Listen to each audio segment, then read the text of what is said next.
this is game one. And yes, folks, this is the grand finals. Get ready for 7 games, baby. Or at least 6. 7. Maybe 5. Maybe 4, to be fair. That's true. But we're not getting anything minimum. Less than 4. Minimum 4, maximum 7. I really hope...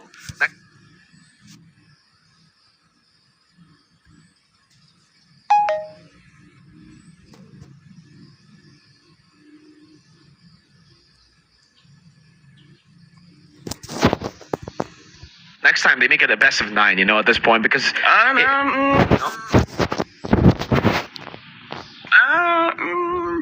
Are we not welcoming this change, baby? No? You don't like it? I would go for a global ban first for going for a best. Oh, man, you're...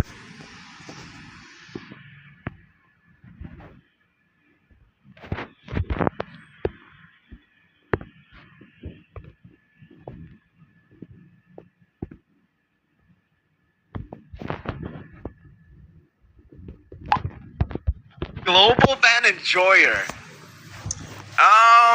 Here's the thing, Mirko. Oftentimes I'm an analyst on the desk, right? Okay. I don't feel I'm that good if I keep saying the 10 heroes all the time. Like, I'm correct, but I don't want to be correct. I want to see some Yi and Shins. I want to see some Karinas. I want to see some more Clints. Yo. I do too, but not at the cost of making the game RNG. Hey, you know what they say about RNG? What? Well, if you don't know, then heck, I don't either.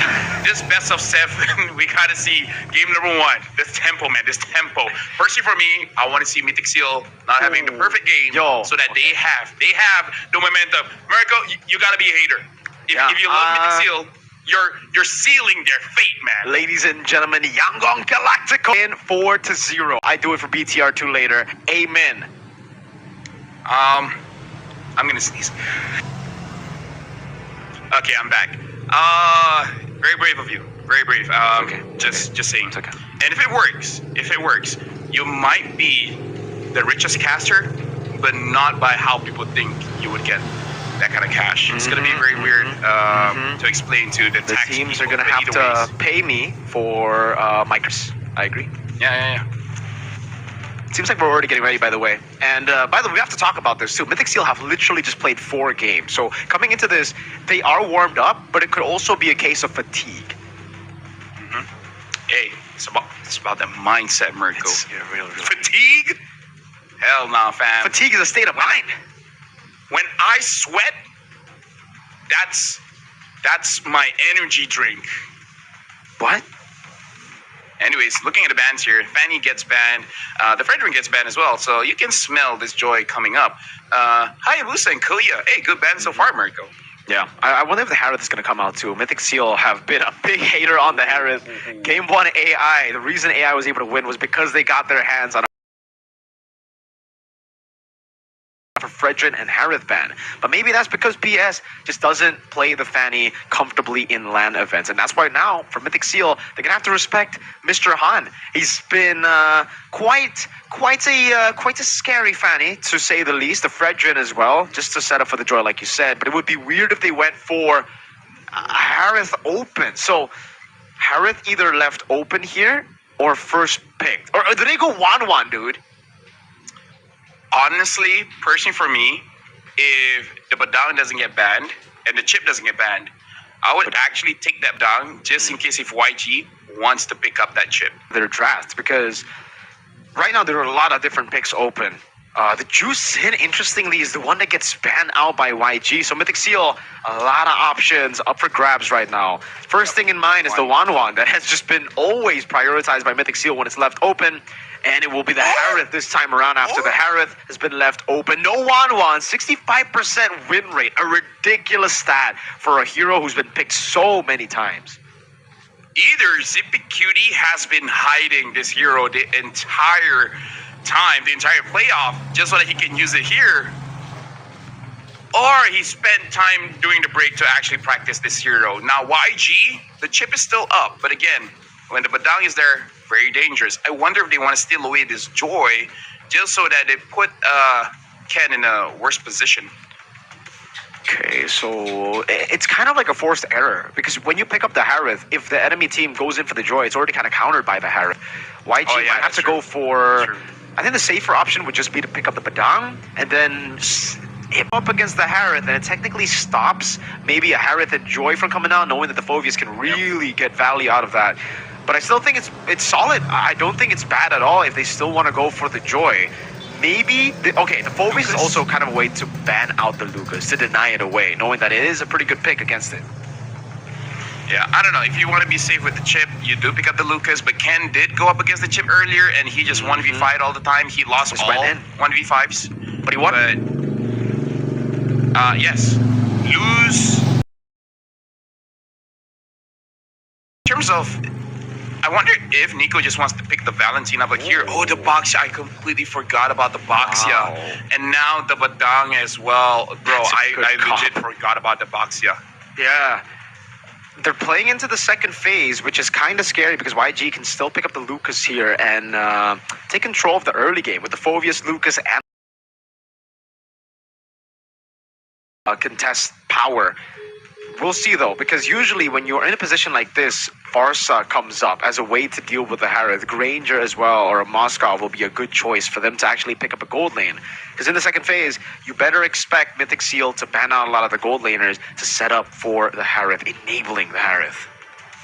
Yeah, or just the Myanmar special, picking up the 1-1. They're really taking their time here, really unsure of what to pick up. Well, timer hits 0. Looks like they pick up the Granger here. Both teams don't have their mid laners. And the one that has the advantage is Mythic Seal because technically both Baxia as well as the Badang, very flexible. Yep, very, very flexible indeed. Going to the second phase of bans here, remember YG will be able to pick up the first hero in the second phase. And so far, I believe the red side still has the upper edge up against blue. Not in the previous series though, unfortunately. Mythic Seal was actually able to crack that idea of the red side being better than the blue side. Well, who knows? YG yesterday were very, very good on red. I believe it was a pretty high win rate. So bans for YG should be in the jungle. The Joy is a very, very... Oh, wait, they're setting up for the Lucas instead. Valentina ban. Yep, that's what I was thinking. But the other thing that I'm thinking, honestly, for both teams, it's going to be good and bad for the glue. Because I feel like both teams can use the glue, well, except for YG because they already have the Phoveus, so they might have to consider banning it out. Because Mythic Seal have damage. But if you trust Nico, man, give him something like a Kimi, and he'll probably pop off. Feramis ban coming down for Mythic Seal. Thinking that the Valentina ban might also be to pick up or to open up a chance for a Feramis. Like a Ken hero, but I'm sure... Yeah, exactly.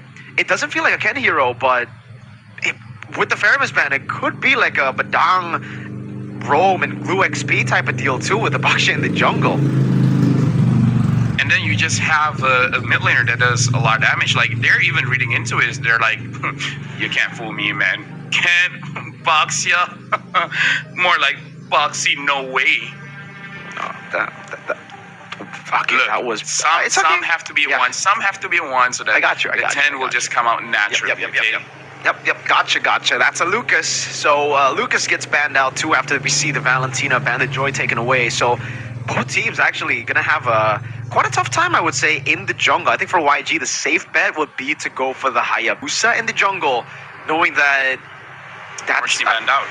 Exactly, but what do they go? I don't think they can go Ling, right? Not against this composition. X-Borg? Oh, not a bad shout at all. That's a pretty solid pick to go for, yes.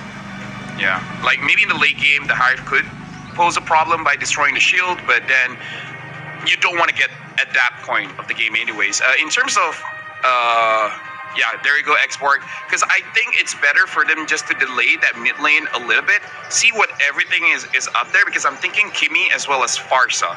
Or maybe if they have a lot of frontline, the Eve. Because I kind of feel like YG, they have a good draft for that box. The chip is a bit of an outlier, but other than that, Eve, Farsa, Kimi, I feel like all is solid. I understand the Boxia counters the Kimi, but at the same time, still pretty good. Yeah. Right now for Mythic Seal, I wonder if they're going to try to win out on the XP lane hard. Something like a Spork too. So Yep. I'm thinking more damage dealer really in XP if they want to put the Baksha in the jungle. If not, it'll probably be Baksha Roam. And then what? What assassin do you go for? I don't even think the Ling is good here. They go Suyo and Novaria.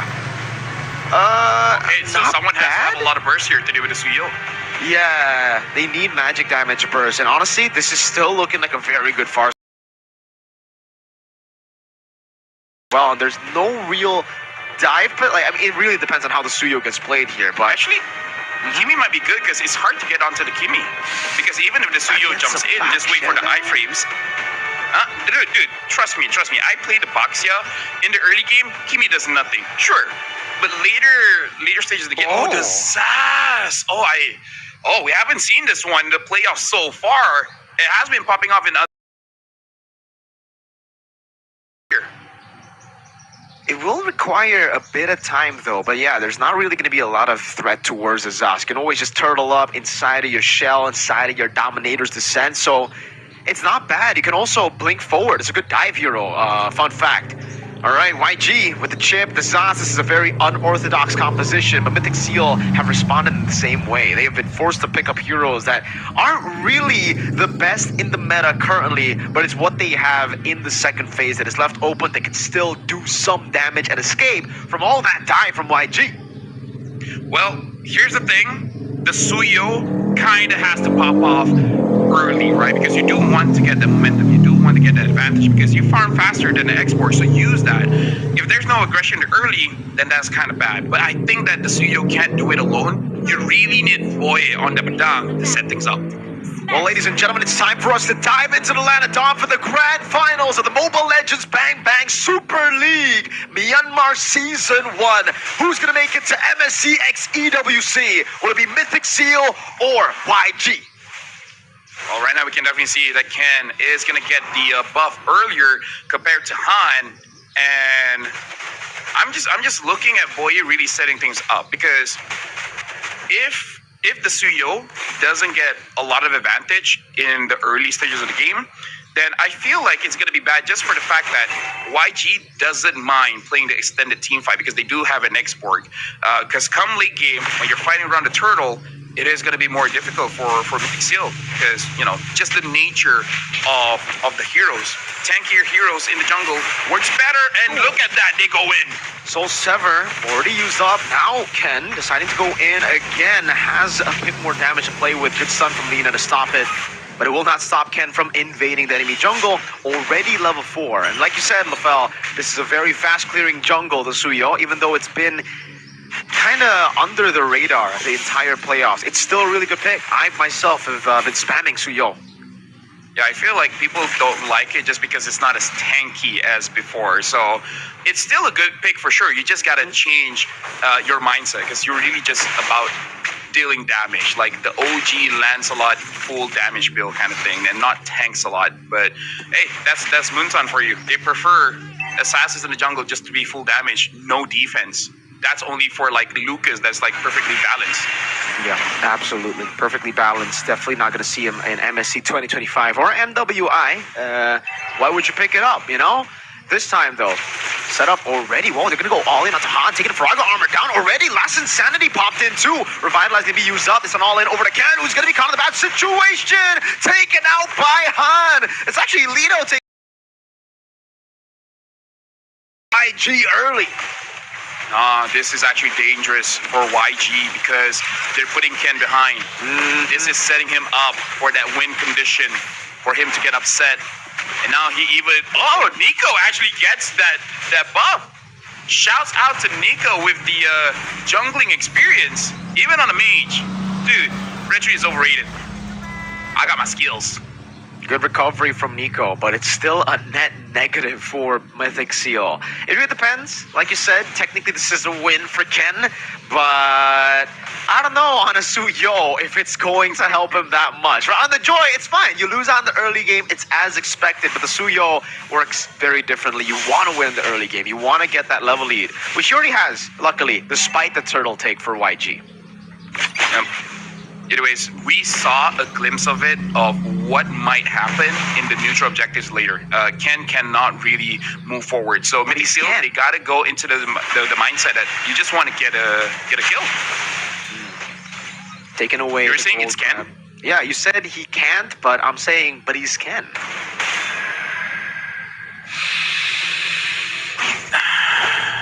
Sometimes you got to get the ones out before you get the tens. You know, I learned that from a wise man. Well, Boy is down here. He knows that there are members of YG inside. Maybe they don't know Han is there, but Nico, now he knows. I would say, Ken, try your best to get early game advantage. And if you don't, hey, trust Nico. Trust Zippy Cutie. They might be able to do it. Maybe trust Nico a little bit more. Yeah, playing for the late game isn't really the best. To be fair, it's not bad. It's a skill matchup as we get into the later stage of the game with the Granger and the Zask on the enemy team. Technically, the Export too. Yeah, it really is going to be a skill matchup, but I'm always a fan of the Harith when it comes to the later stage of the game. Turtle 2 spawning in the land of Dawn. Han first onto it already, burning it down, putting the full stacks on it. Good. Astral Meteor. It's actually finding with the Echo too. Kun walking up, Poison's used up in the back. Bling! Able to go for the crash course and the shortcut. Good escape from Ken with a Blade Surge. Now a lot of poke coming down again. That's going to be the Star Shadow locking him down. Kun taken very low. Ying actually decides to go in as Boye gets taken out. Ken too low to deal with the Dominator's descent. Yeah, now Ying, man, becoming a problem. One of the main carries coming in from YG. Ying is, like we said yesterday, like he has the moniker of a Mei-Ying. And now Nico, he just has to survive. Like, try to get his items. But look at his YG. They're like, we're getting this mid turret in 5 minutes. Oh, this is how you know your jungle is not having a good day. 0 and 2. The same start, LaFell, to the Hayabusa game in game 1 yesterday of the upper bracket finals against YG. Ken, every time he gets placed on a hero that's not Joy, flicker out from Blink very defensively there.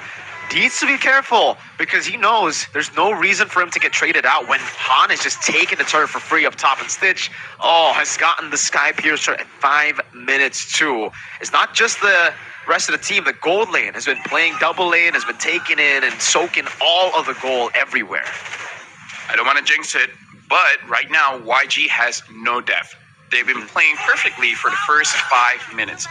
Things could change, probably. But look at this. Rotations coming in for this turtle. It's only 50 seconds, but maybe their idea is that they want to get this bottom lane. They don't want to allow Zip Cutie to farm, and I feel like that's a good idea. Don't let this Harith farm, because when the Harith has a lot of items, is strong. I don't know any more creative ways to say it. But yeah. Give me some time. I'll figure it out. It's very simple, but it's fair, right? Because that's the Harith in general. It really is all about that item spike for him, the item power spike. I think the Holy Crystal is where you're going to be relevant in the game, because before a lot of passive play, maybe if you get the Feather of Heaven, there's an angle for you to fight, but yeah, if you're truly looking to win the fight hard, it will be the Holy Crystal that gets it done. Yeah, personally for me, I feel like they got to take care of Ying first. Like, you know that he will dive the damage dealers.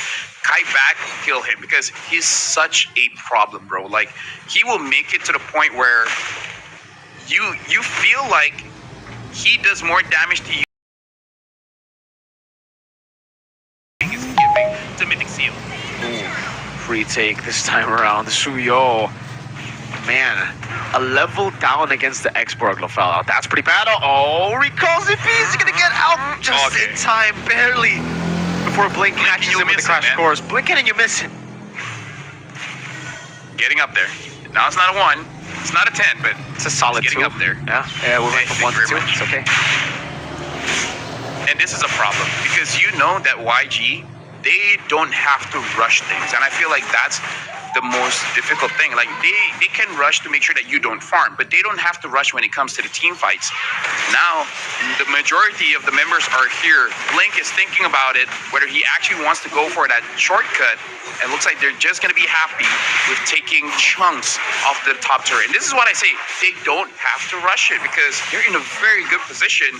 No reason to throw it. If this was Mythic Seal though, trust me, they'd go for it. If it was Mythic Seal, I'd be worried if they had the lead, right? They're always that type of team. When they're behind, you actually think, oh, it's possible for them to turn it around. And now they're grouping. Wow. I actually thought that was a shortcut. Never mind. It was just the little nightmaric spawn of Lina. But that's super concerning, man. When Ken's HP gets taken that low from just a few shots of the nightmaric spawn. Yeah, I just want to point out here, looking at Lina's build, getting that Wishing Lantern very early is very hard for Mythic Seal because there's no magic resist. Because it's hard for you to build magic resist when you're 5,000 gold behind. And at this point, no matter, like, it just becomes like a situation like this. They can siege, and you know that you can't fight back. And this is why YG can take their time, because if you try to overextend, you are going to die. Very smart itemization here, especially considering the fact that when the burn is going on, you will have difficulty recalling. Sounds like a small thing, but trust me, it does add up. I gotta ask you, LaFell, who do you think is the better roamer, Baksha or Badang? Because I thought coming into this game that it'll be the Baksha on the hands of Boye, and Kun will be the one placed on the Badang. Personally, for me, I prefer, okay, EXP if you rotate a lot. If you're not going to rotate a lot, might as well get the Badang. Good Astral Echo over to Blink. Almost a steal, and all in onto the bottom lane. Ying gonna be taken out. Blink now walks up as well with the flicker. Boye able to disengage. Dominator's Ascent right there already. Zippy jumping back and forth on the Zaman Force. It'll be a 1-for-1 trade. Ying for Lord. Yeah. And now YG, they sacrifice Ying, but that's not that big of a deal, you know, because now the siege is gonna be dangerous. And just to say again, like, in Malaysia, like, we have Cram. If he is on that Baxia, trading, it doesn't look as good. Definitely not. The wave clear isn't really too bad here, unless Ken gets taken out. My lord, so much damage just from a few shots of Lina. That really is the difference that the magic damage reduction takes away. And now, like, we're just asking Mythic Seal, like, okay, bad choice, but. Lord gonna be charging up top now. Boya trying to defend. It's gonna be the conceal for Bling. Looking for the play. Goes up the Crash Course. Stitch with the Death Sonata. Constantly, Zaman Force popped in. Sippy unable to get in range of Stitch. The first Lord keeping one Holy Defense intact. Good and bad for Mythic Seal. Because I feel like as long as Nico doesn't get the items, it's fine. But once Nico has 3, I feel like YG needs to respect it just a little bit, because unless Blink is able to get a good flank, you're really not going to be able to catch this Novaria. I'm not saying that Novaria can 1v5, but it will cause problems down the line. So YG, again, you don't have to rush, but at the same time, don't take your time. Yeah, I agree with you. That poke is going to be massive. Purple buff just taken. So far, the Star Shatters have not been doing that damage, the one we expect. I wonder if YG are actually going to opt for the Twilight Armor as we get into the later stage to stop that Star Shatter from being the oppressive poke tool that it is. Yeah, I feel like eventually they will, because there's no reason not to. Because even on just one damage item is all you need. And at this point, what are you worried about? Are you really worried about Ken? Only the magic damage is the one that you really have to be concerned with. So, yeah, I kind of feel like in terms of building the items, it should be pretty straightforward for YG here. Ken can build damage, but he's not the main threat here. The Holy Crystal that we were talking about has already been built up by Zippy Cutie. So, when it comes to power spikes, they have gotten to a point where they're strong enough to take battles. Ying, though, already interesting. He's going to use a Dark Wave like that, unable to go for the Inferno Pursuit. Lina gets caught on the Astral Echo. Pops him Dominator's Ascent very early on. Blink looking for the engage. Good punch back by Boye. Good reset. Oh, Lina has already used the Dominator's Ascent. Walked in forward. That was Yeah. Which is showing that Mythic Seal, they're starting to get the items to actually be relevant in fight. Heck, Ken, if they wait just a little bit, he can get level 15, so he can actually contest for this Lord. Yeah, Stitch able to bait out the Revitalize. Ying with the Dark Wave already used up. Main wave in the mid lane, going to be cleared up by Nico. As Han continues to hold it. Oh, risky move by Zippy. Almost gets taken out, or at least gets poked by Ying. Knows him on force for a while. Astral Echo reveals 4 and gets 4. Still, look at the position. Good shortcut to zone them away from the Lord. And it will be free. Mythic Seal will decide to concede it. That was very clean coming in from YG. That looks like a Philippine macro kind of play. Although I have to say, the moment I saw Zippy made a mistake there, YG could have gone all in, but just maintaining composure, don't need to overextend. Our target is the Lord. We don't need the kills here. In fact, no one on YG has... Oh, Lina has 3 kills. So only Lina can give the shutdown goal, but everyone else, even if they die, they don't give a lot of gold to Mythic Seal. Like, at most, 200 gold? That's true. 7,000 gold lead for YG. A comeback looks very tough unless some specific conditions get met. And I think those specific conditions are what we saw earlier. They're able to chunk Lina into the doors. Top lane baser are going to be taken down. Boya trying to hold it back. Bringing it back to the mid lane as Kun just goes in with the shield unity to get a bit more of the attention taken away from these turrets. So only one turret taken down, but it's optimal for YG. It is the far lane base turret from the next door. Ini game pertama. And another base turret falls down below. Iya, cuma Jaki jam tayang doang. Yeah, and now we're starting to see the Twilight armor coming in. So the poke coming in from Nico will be manageable. Though we saw the poke actually happen onto Lina, not really one-shottable just yet.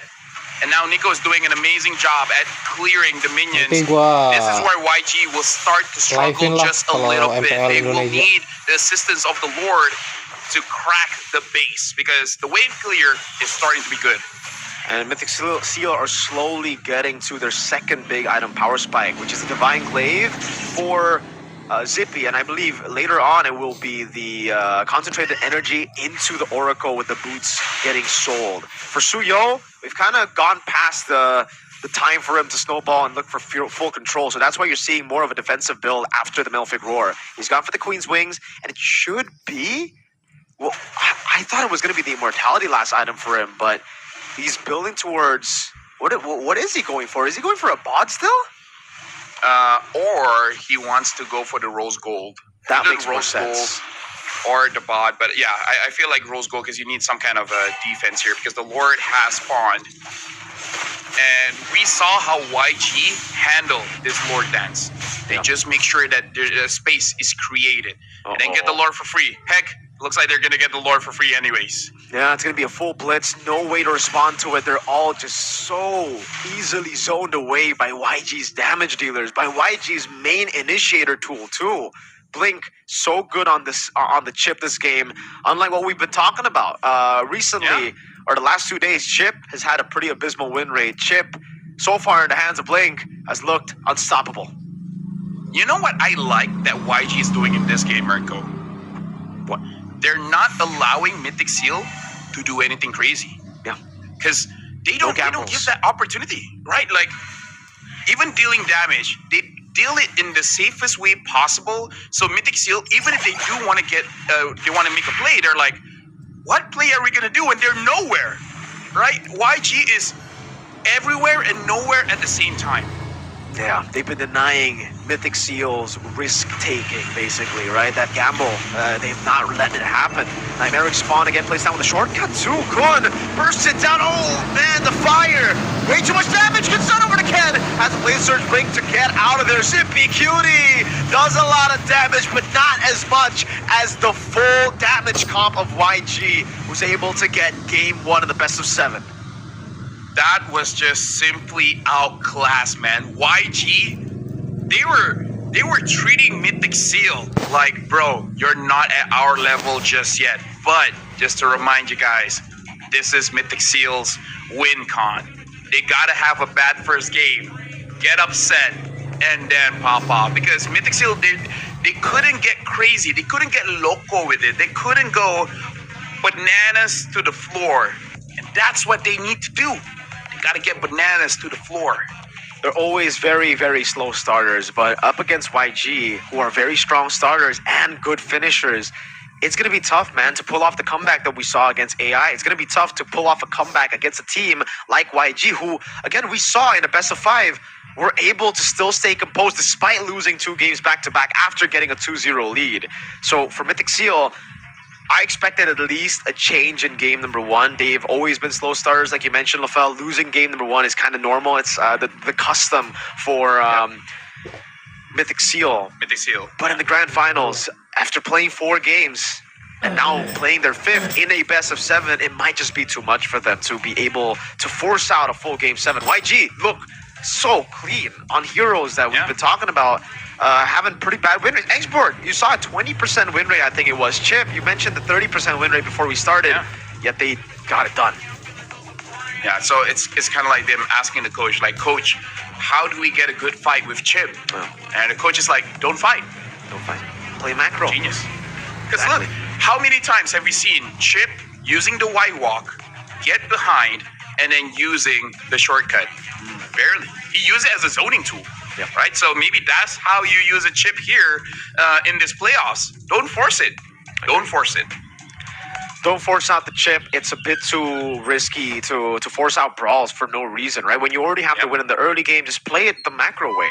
That's something we actually already spoke about. We touched on before the draft, right? The reason we haven't been seeing Chip that played to that high level yet is because most of these teams, they look at it as a brawl tool, where it should be a macro tool that can brawl. The brawl is a bonus. If you get a man advantage, sure, it's all good. That we saw a couple of times in this game. But for the most part, it's anti-fight. It forces the enemy team to kind of turtle in their base, shutting down the risk-taking team fighting of what we've been seeing from Mythic Seal. And I don't like the Navaria pick. I don't like the Suyo pick. We already said that. We voiced it out, and I think it came true. Both of those heroes, all it did was better clear in the jungle, better clear in the mid lane, but it could not win them the game. And I feel like the game-ending pick was the last 2 picks of YG. That Xborg, what front line do you have? And front line that Mythic Seal had. So honestly, outclassed in the draft. Just with the draft, dude, YG had a big W. Massive W. The Baksha into the Badang, letting go of the Xborg, it getting picked up and having so much more after that. The Zask, also a brilliant pick. Every single pick there made sense, and the picks that we were talking about as well that should have been banned in the second phase really didn't. They let it go. Lina, our MVP for game number 1 for the Yangon Galacticos. 3-0-5, 584 GPM. The statistics are pretty meh, but that's why you watch the game. That's why you don't just look at the stats. You don't look at the game on paper. You look at the game in the land of Dawn. You can see the impact that he was able to provide for his team. Constantly putting nightmaric spawns, not only to disperse damage from a lot of the poke tools of, but it's also the crazy damage dealing that I didn't expect. I expect him to be like crazy in the mid to late game, that the explosive damage from the Jusin, from the Zask, but the early game was still crazy from him. Like, he was dealing a solid amount of damage even early.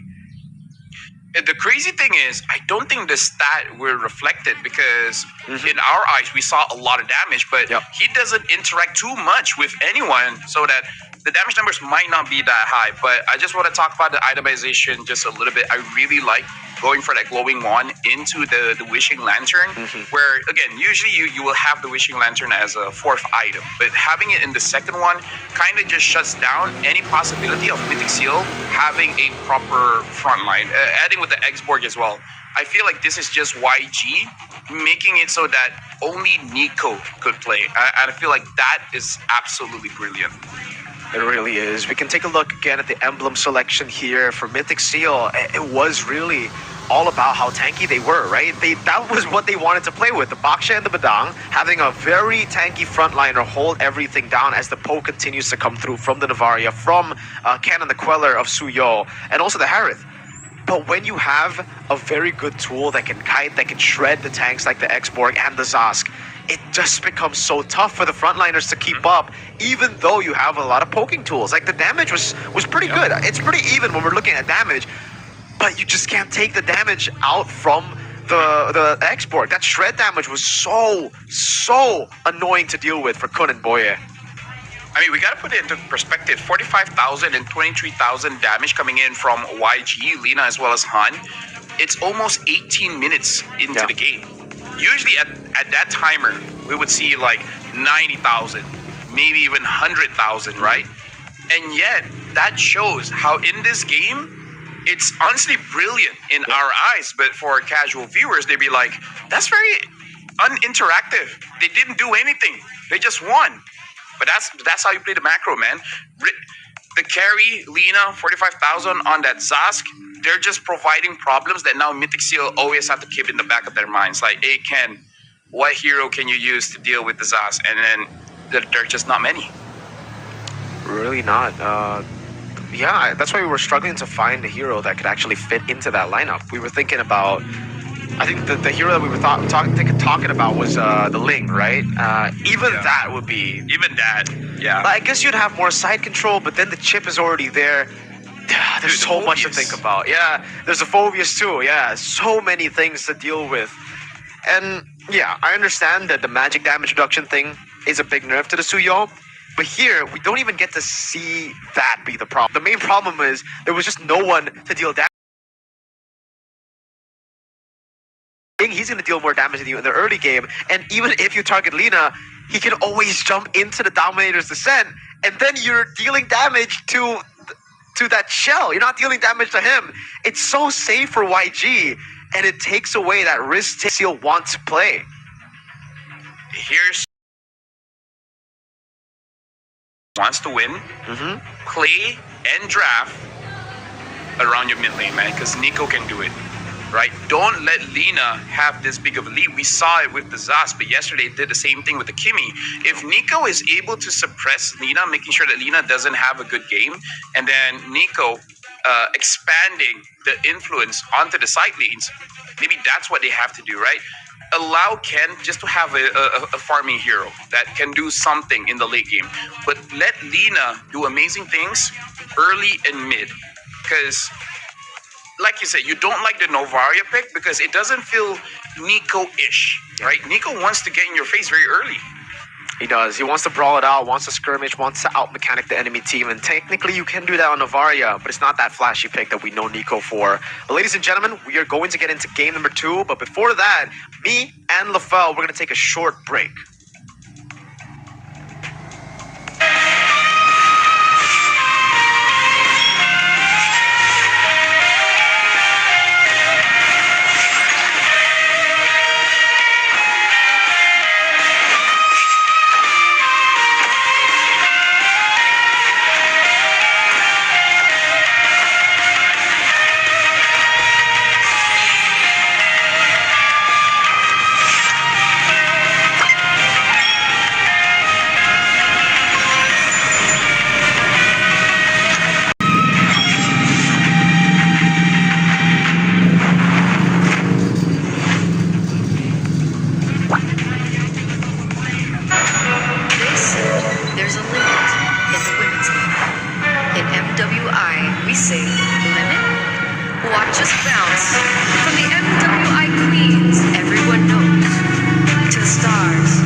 Expanding greater than ever. Turkey, EECA, Africa, Mongolia, and beyond. We're stretching the map wider. MWI, where dreams get louder. This isn't just a tournament. It's your passport to the world stage. A spotlight for women in the EWC. All right, everyone, welcome back to the grand finals of the Myanmar Super League. It's not just gonna be me. Don't worry. I'm also gonna be joined here too. I don't think I'm alone. I think. It's time. It's time. Hey. Bam! There we go. What's up, Rafael? How you doing? Hey, sorry, man. Shocking result after that game number 1. we thought that Mythic Seal would be able to put up a better fight, but it looks like the other side of the story that we talked about that could happen happened. Yangon Galacticos looked like they just saw the lower bracket finals and just went, oh my goodness, this is how we beat Mythic Seal, and it looks like they've already solved them even just after game 1. Honestly, like, the best way that I can say, sir, it's basically get out of his rage. Now, I know in real life that is very difficult, but just to put it into perspective, that's basically what YG did. Just get out of range, and then just ignore whatever that Mythic Seal wants to do. Yeah, and if you miss game number 1 and somehow you're just hopping in right now to see the action for this grand finals of the Super League in Myanmar, it looked like it was just a total outdraft. And then, as you mentioned earlier, outclassed as well were Mythic Seals. Yangon, with what they brought to the table, I like how in the game 1 of the finals, they already immediately just showed surprises already. That's how I like grand finals being played. We're already showing we're willing to play X-Borg in the jungle. We're willing to bring out the Sask. Even pair that up with a chip. That was just crazy. And you could tell that Mythic Seals the entire time was just super uncomfortable in terms of trying to play the game they want to play.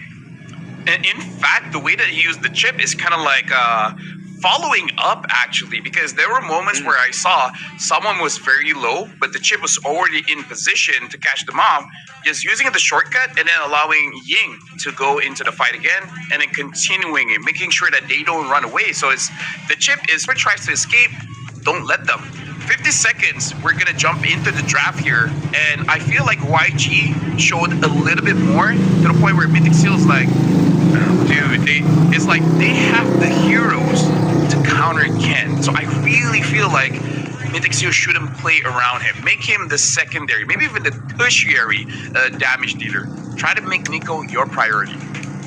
Yeah, I really gotta agree with that, especially since Mythic Seals felt like they went into that draft with that idea. Priority in game 1, but they were just a bit too safe with it. They waited all up until their last 2 picks to get their mid lane and even their jungle pick. So they really wanted to put Nico and Ken in the very comfortable spot.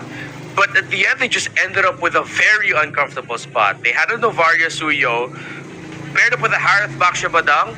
That sounds like a pretty okay lineup, but then you're up against X-Borg, Sask, which was the last pick and became the MVP.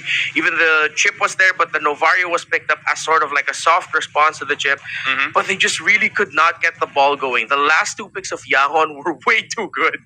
Yeah, I kind of feel like maybe having a Kimi there might be a little bit better. Because, again, I just want Nico to be able to do some kind of damage, because we saw in the early game that was so risky where it's all in onto the Suyo.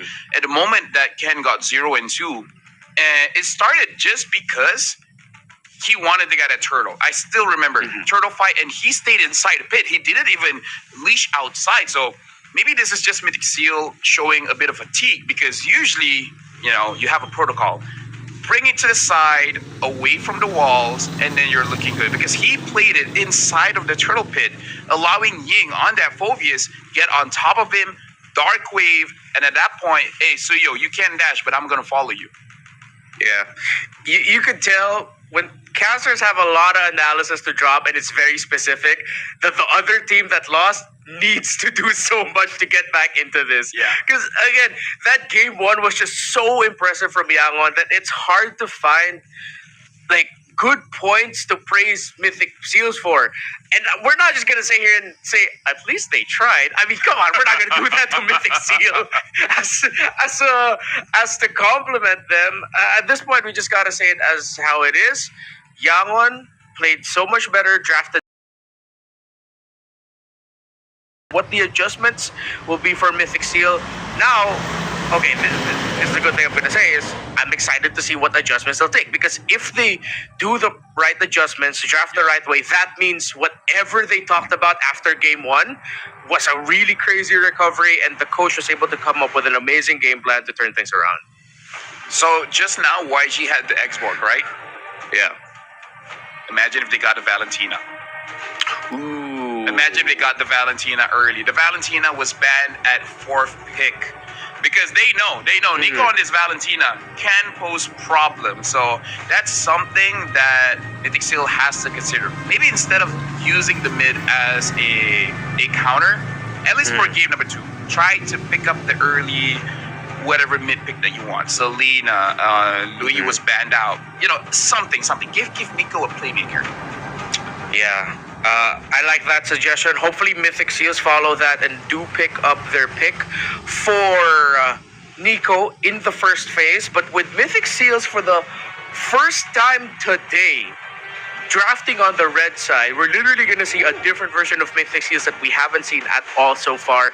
They banned Fredrin, they banned Fanny. Again, I feel like Ken just trying to get that joy.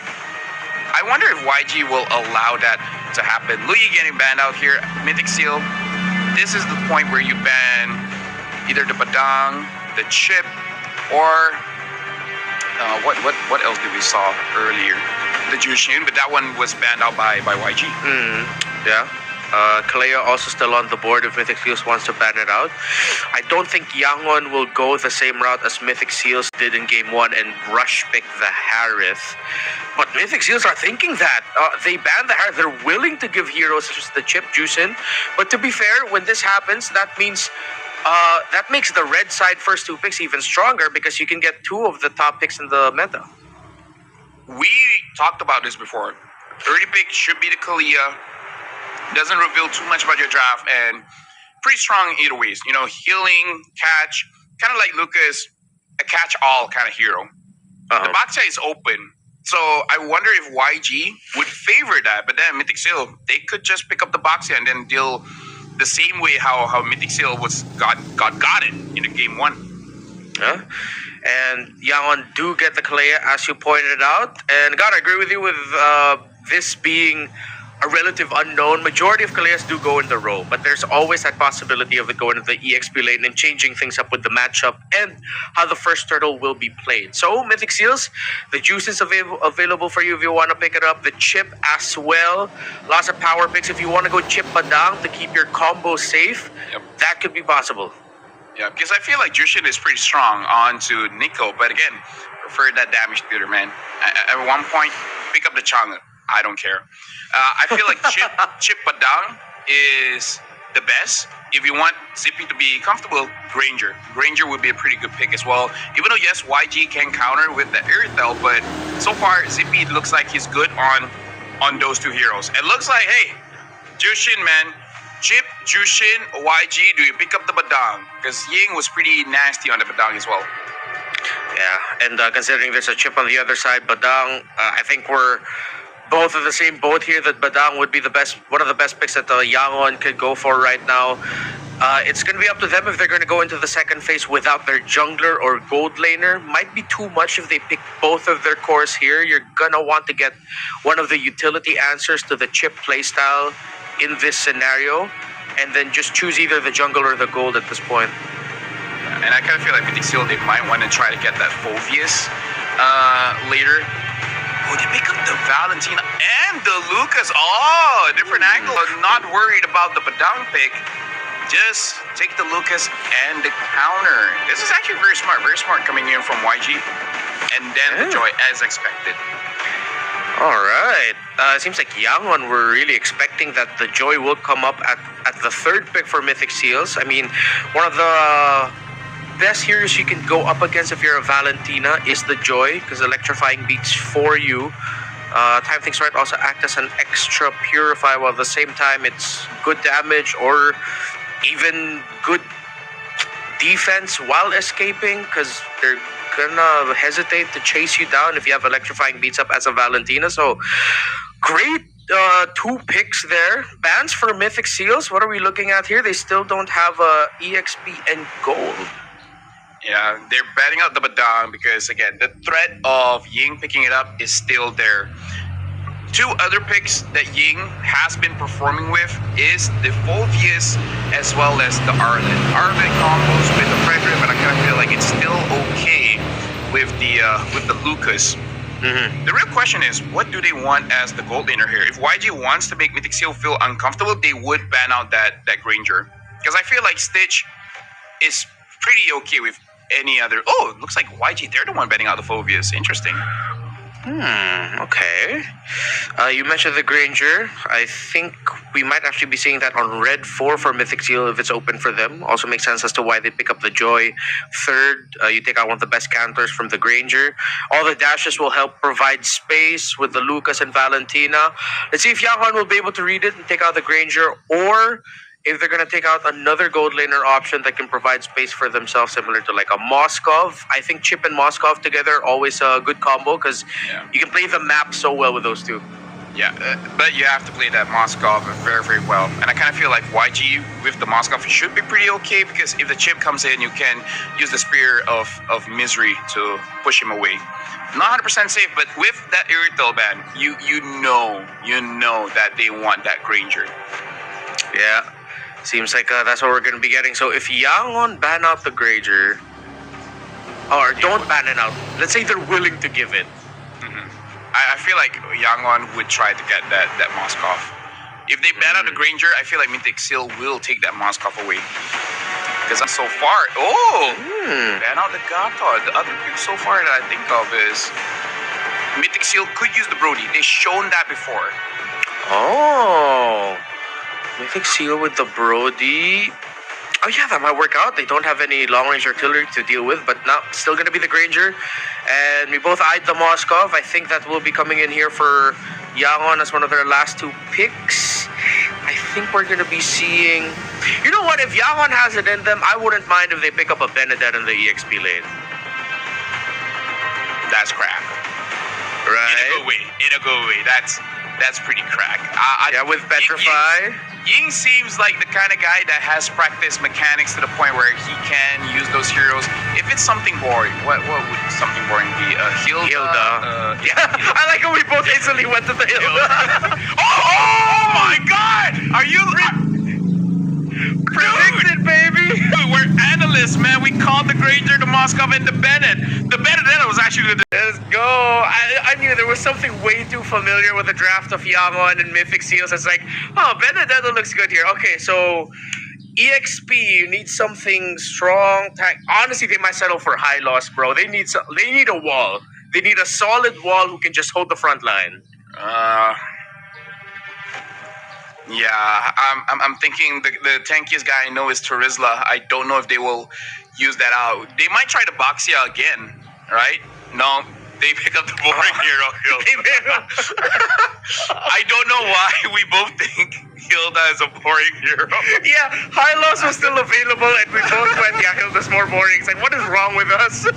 Well, you know what? At least people can say that we have good chemistry, Remar. Yes. That was not rehearsed, by the way. We don't even talk about it before. Yeah, man. The stars will align for either Yangon or Mythic Seals. For Yangon to secure Game 2 and get a considerable 2-0 lead in this Best of 7 Grand Finals, or will Mythic Seals, with the draft that they've chosen, with comfort picks on the Joy for Ken, playing around the chip, Nico having something that's a little bit more proactive, can they get one back and tie this up in game number 2? What do you feel about the drafts, Lafel? What I feel is that YG, they have a draft that can play that macro game, but not the same as the previous one. Because this time, with the Benedetta, with the Moskov wants to farm for sure, but the rest of their lineup, it looks like they want to fight. So I want to see, will YG bring the fight to Mythic Seal? Welcome to game number 2 in this Best of 7. I'm excited to see if our theory about Ying is right. If he was the type of player that, practiced those mechanics enough that he is going to be the thorn on the side of Mythic Seals on this Benedetta. Again, we post this because when we think of the shortcut, the Benedetta with the Petrify, with the Electo Final Blow would be a strong instant counter to that specifically. But other than that, Yangon, I feel like with their Benedetta and Moskov together, actually has a pretty good macro option as well. Yep. Looking at the emblem setup here, it does look like Ying wants to go more damage. Fighter emblem with the Festival of Blood, this is going to be a lot of damage coming in from YG. The bad thing is they're not that tanky because their tank is the Kalia, which is okay, but not the tankiest of hero in the game. Let's see what version of this Benedetta might end up being. I think damage. Again, I think damage. I think damage. Yeah, At least I think one it has damage to be items. damage. Did see the last time we saw. So many games happened in those playoffs that it was actually surprising that the Benedetta went more damage. It was still hybrid, but it was more damage instead of more tanky. So that is something that has shifted with how Benedetta might be played here. By these two teams hasn't spawned yet though. Both junglers still need to get their buffs. Yep, they're just looking for a level 4 because that ult coming in from the Benedetta, crazy. Last time I checked, has a base stat of about 1,000 damage or something crazy like that. Wow. Right now we can see that Han, they might want to go for a fight against this Chip. Chip gets first blood and Lina gets the kill. And now Nico with the Lantern Flare able to pull someone out. But now Ying, it's not looking good for Mythic Seal. The fight continues. He should be fine. All right, Boya already found a good angle, but that's the ultimate of the Lucas already up. Mythic Seals might not want to fight into this, but they says, "Crew that, we are definitely going to fight into this." Han falls down. Ken gets the turtle without a problem. Blink up next on the dock, trying to hold, but he will fall. Mythic Seals turn it around. And turtle number 1. This is what Mythic Seals, they want to be local. They want people to challenge them to a fight because then they can do something. Uninteractive plays is not good for Mythic Seal. So at least now, at least in the early game, looking pretty good. But wait to scale up. We got to see Ying after 2 items. What's going to be the change there? Yeah, I think one of the differences also that Mythic Seals made was that now in this game number 2, especially with that first fight alone, they're already showing, all right, they're looking at specific conditions for the opposing team fight. They put the pressure right away on the Lina. It forced Ying to actually use his Electro Final Blow defensively. So then, even though Yangon, the fight looked good for them, Han popped off his ultimate, they already knew that the biggest problem potentially in a team fight is gone. The Electro Final Blow, so Mythic Seals decided to fight into it, and it was the right call. So if they can continue chaining that together again, then this should fare better for them. Lina spots out the members of Mythic Seals in that middle shrub. Yeah, and for you guys at home, you guys can scan the QR code to tell us what is your MLBB user experience. And now, Blake, Ying actually invades, but no damage right now. Ying gets caught, tries to run away, able to get out of the way, but Lina, sorry, looks like gets caught. I was surprised because I thought that Petrify caught them, but the Purify, that's it. I was like, wait, why did they stop moving? Purify, of course. Yeah, Purify coming in just in time for Zippy, and was also able to use the dash of the second skill to provide space. So now that's something that Ying has to talk about with either Blink or Han even, to, hey, one of us needs to be the one forcing out the Purify. The rest just needs to follow up. Because once those Purifies are up, and if Yangon mistime it and they go all in at the same time, you're wasting so many key abilities. So let's see if they can find better timing. Lina already forced to use the Flicker out. Kun, one-man army in the front line, providing space, and it forces Yangon to think twice about going for a more aggressive position in this turtle. They back off just a bit. Hey, Ying with this Benedetta. Whoever gets hit first is going to take a lot of damage. But look at this. They're able to get Zippy Cutie. Zippy's going to get taken down by Stitch. And the backside, we see Han trying to get onto Boye. But looks like Han is going to get stopped. Still going in with a flash combo. Kun unable to get a kill onto this Lucas. Han didn't commit the full damage of that Lucas, knowing that if he accidentally used the basic attack to go behind, he's going to put a foot in a bad spot. Mythic Seals right now, they're forcing it. They're trying everything they can. And yes, they can. With a double kill for the Joy. Kun sees Han. They're trying to give space. Han has retribution, but he doesn't want to risk it. Yangon give up another objective as Mythic Seal, with their bravery and fighting, they're outplaying Yangon. Yeah, I kind of feel like Yangon right now, they're a little bit overhyped here. Because yes, you had a very good game 1, but you still got to respect. And now Ying is going to try his best. He gets onto Zippy Cutie, but still unable to one-shot and unable to control him as well. With what could have been the main X Factor pick in the draft with this Benedetta has looked to be one of the weak links in this game number 2 as Mythic Seals just look ready for the Benedetta entry. Look at Kun giving all the space for Zippy to break the tower, and Stitch and Blink can only watch and wait. Mythic Seals, I gotta give it to them after that game number 1. Not a lot of people were impressed by their performance, but then here in this game number 2, dude, they're literally just going. I mean, if you translate Ken's name to Malay, it'll be Bole, right? They're literally just going Bole. And Ying under the tower trying to defend it with everything he's got. But he's going to get taken out by the Juicin Nico. Active in this game. But here's the thing, Renmar, YG, if they're able to stall it out long enough, YG can start playing the macro game because they have 2 slightly damagers here. You got Stitch on that Moskov and then Ying on that Benedetta. Just play a 1-3-1 and then start making it so that Mythic Seal is unable to interact. Like maybe that's the secondary win condition that they're thinking of. Like if we win the team fight, we're amazing, we're going to MSC. But if we don't, hey, let's be clever about this. These 2 teams, they want to go to Riyadh. They want to go to MSC, happening in the middle of July all the way up until August 2. MWI happening from July 10th, or excuse me, middle of July towards around July 20th as well for MWI. But before we even get to Riyadh and EWC, it's all about championship. The first ever championship for the Super League. Blink, is he going to be able to get away? No. Mythic Seals found the angle. They found Blink. No roamer for Yangon. I don't think they're going to risk it. They're going to try to play the back row game, but the Granger took the portal back to the mid. Ying took the portal as well as he goes into the bottom lane. A switch in positioning for both Zippy and Ying. The Benedetta, is it finally online? Can they find an opening as Han and Ying are getting zoned out by Nico? The Penny can, but he gets taken out, only to get set up by Lina. A double kill for this Balance.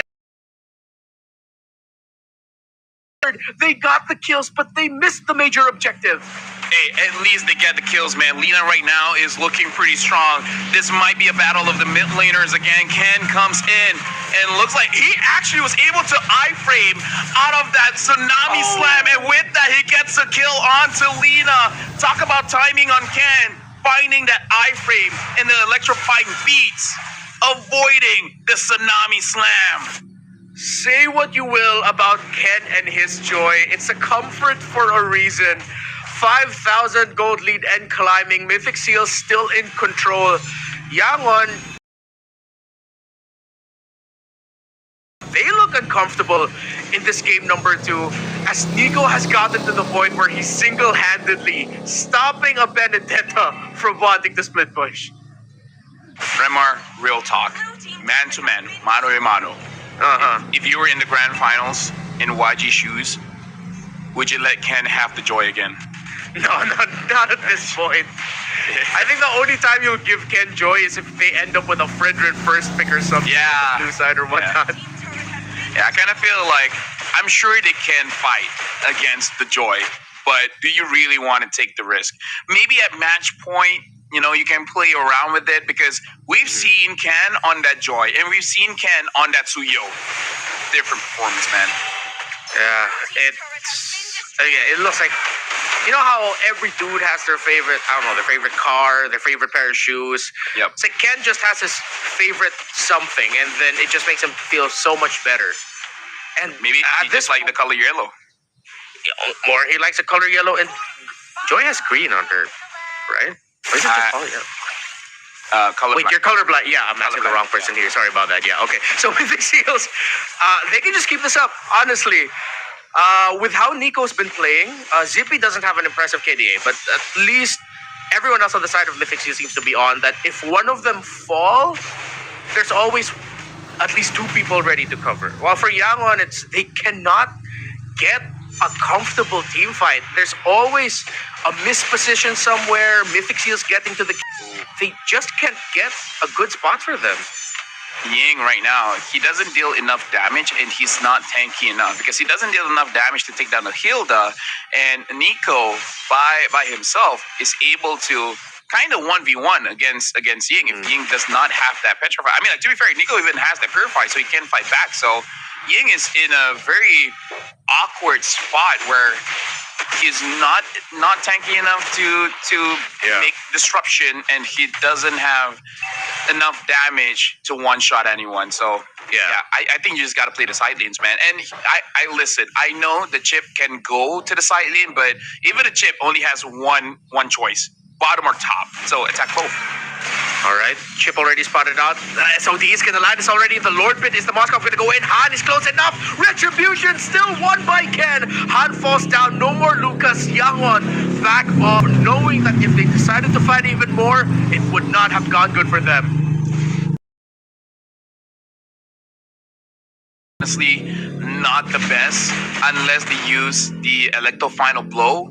But you kind because you're doing damage. If possible, you want to make it so that yes, you want to clear the minions, but at least one kill. Because I feel like if they can get Zippy or Nico, that's good enough. If you get Ken, amazing. Shutdown goal for everyone. Looking at the items here, look at that Benedetta. Really focusing on that penetration, which makes it worse.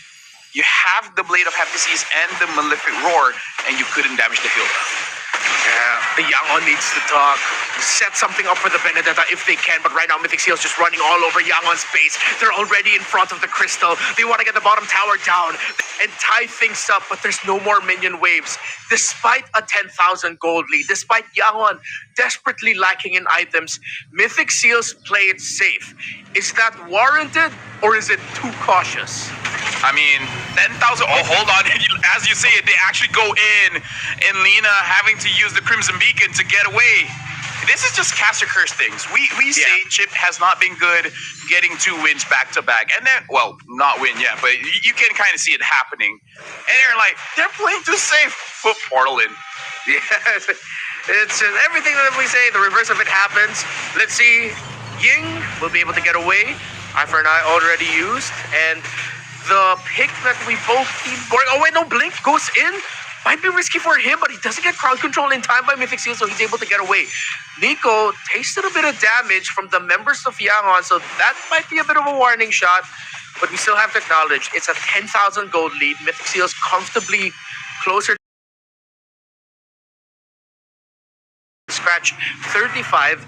That's at least 2.5 item lead already for Mythic Seals. Let me just say, this should be GG, because what Mythic Seal can do is show their face around the Lord. And then you already know where I'm going with this, Remar. Chip just waits, and then the moment sees one person defending the base, just portal everyone and end the game. Yeah, it's tough for Yangon. It's like you have to tell each other, guys, no one's gonna defend. What do you mean no one's gonna defend? What do you want to do? It's because they have a chip on the other side. Okay, I get you, but like, so right now, if you're Yangon, you're stuck in base. Literally, there's not much you can do unless somehow you find a punish. Maybe it's gonna be Kun, but not even. Ying doesn't have enough damage. It was just him and Blink. So at this point, they're just waiting for the traditional Mythic Seal throw then. Yeah, let's see if Mythic Seals will actually slip up. Kun goes in, SOD to the back. Han with the damage, Blink falls down. Ken's damage way too much. Stitch in the middle of it all. He's trying to survive. Look at the space and the damage provided by the Moscow, but Ying going in only to get blasted in an instant, and that leaves Stitch in no man's land against 3. Make that 4 members of Mythic Seals. Moscow down. Godlike for Ken. I mean, you know that there's nothing can be done there, and Nico already feeling pretty confident. The recalls are starting to come in. Just wait until he gets free shots here. And now at top, Han gets taken down. Killing spree for Zippy Cutie. I don't think Lena and Blink can protect this base. They're going to end the game right now. Mythic Seal is going to equalize. Mythic Seals, after game number 1, recovers strongly in this game number 2, dominating 10,000. And if Yangon thought this would be an easy ride to a 4-0 win, you're not going to get that. Mythic Seals showing why they made it to the grand finals. All right, so put the note kind of good. Like, so that's number 1. Number 2, maybe don't fight Mythic Seal, because Mythic Seal's team fighting capabilities, they're very strong. Which sounds weird. Just don't fight them. Get a draft and you don't have to fight them. Yeah. Wait. Is that even possible? I think that's close to impossible. How do you do that? How do you not fight? How do you not fight but still give a good fight? Because if you're not gonna fight, you're what? You're like just lying down there. That's where people do negotiations. At this point, you're negotiating in the grand finals. It's like MLBP turned into a social game. listen here. I'm kidding. No. All right, stop. Both mid laners looking pretty clean with that Valentina. I really feel like it's Ken on that Joy. Yeah. Just don't let him get it, especially because you actually had the opportunity to just steal it away from it. I understand going up against the chip isn't the best time as a Joy player, but hey, pick your poison. Which would you rather get? You having the Joy or Ken having the Joy? Yeah. So, in simple terms for people out there, and for Yangon, just say it like this: you want the opposing jungler to not be happy, Yes. so don't give them joy. Yes. It's not enough to win. You want to see your opponents lose. That's my mindset. Yeah. If I can't win, neither can anyone else. Yeah, the mutually assured destruction, I think, is the game plan now for Yangon. Because even if they're in a position to pick up the joy, it might just be best to ban it all I agree. straight up, right? Because then when you ban out things like the joy, the suyo, the more you're pushing the drafts into, hey, now we're both gonna have to consider playing fighters.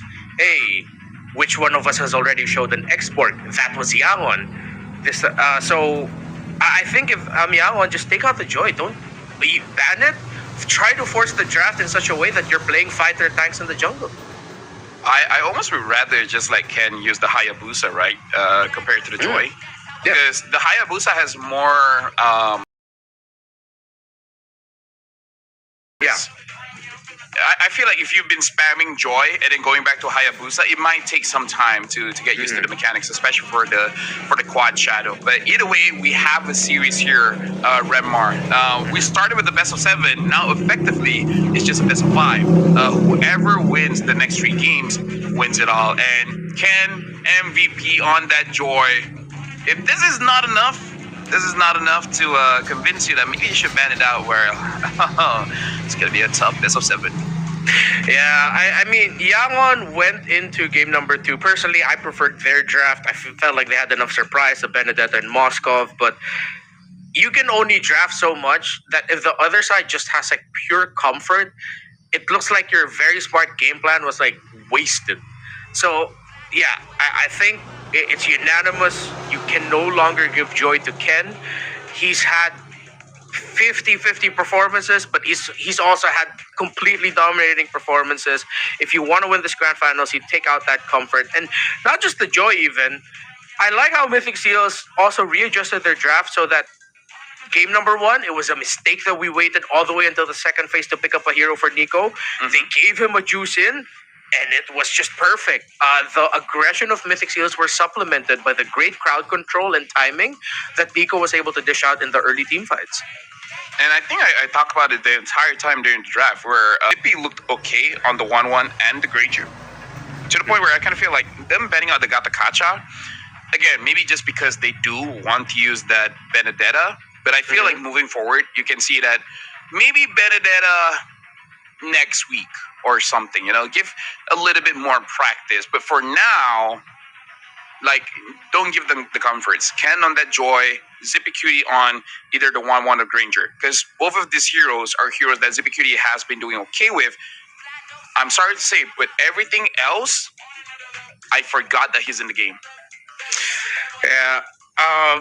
With what Mythic Seals were able to do here, and that's why I find it tough to, like, what perspective am I going to look at it? Is it Ying just having an underwhelming Benedetta performance, or was it more of Mythic Seals played so solid that Ying just couldn't find the right timing? What's your take on that?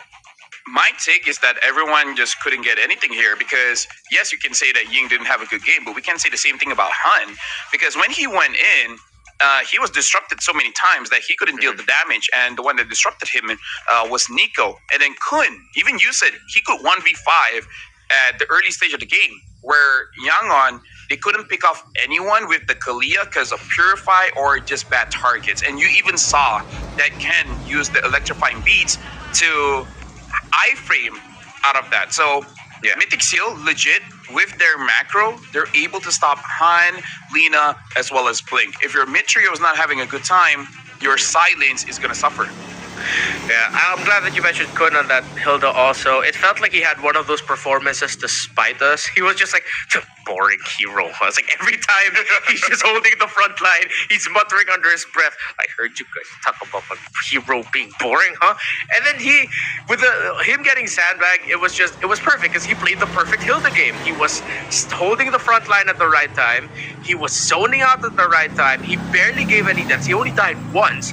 That's exactly what you want to see from an aggressive EXP laner that can deal a surprising amount of burst damage. Well, it's boring, but if it works, guess what? Just use it, bro. Just use it.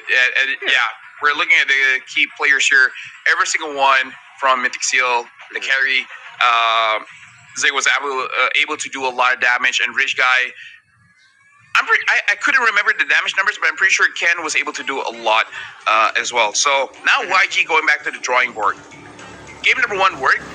Try to replicate that. And I honestly, in terms of banning,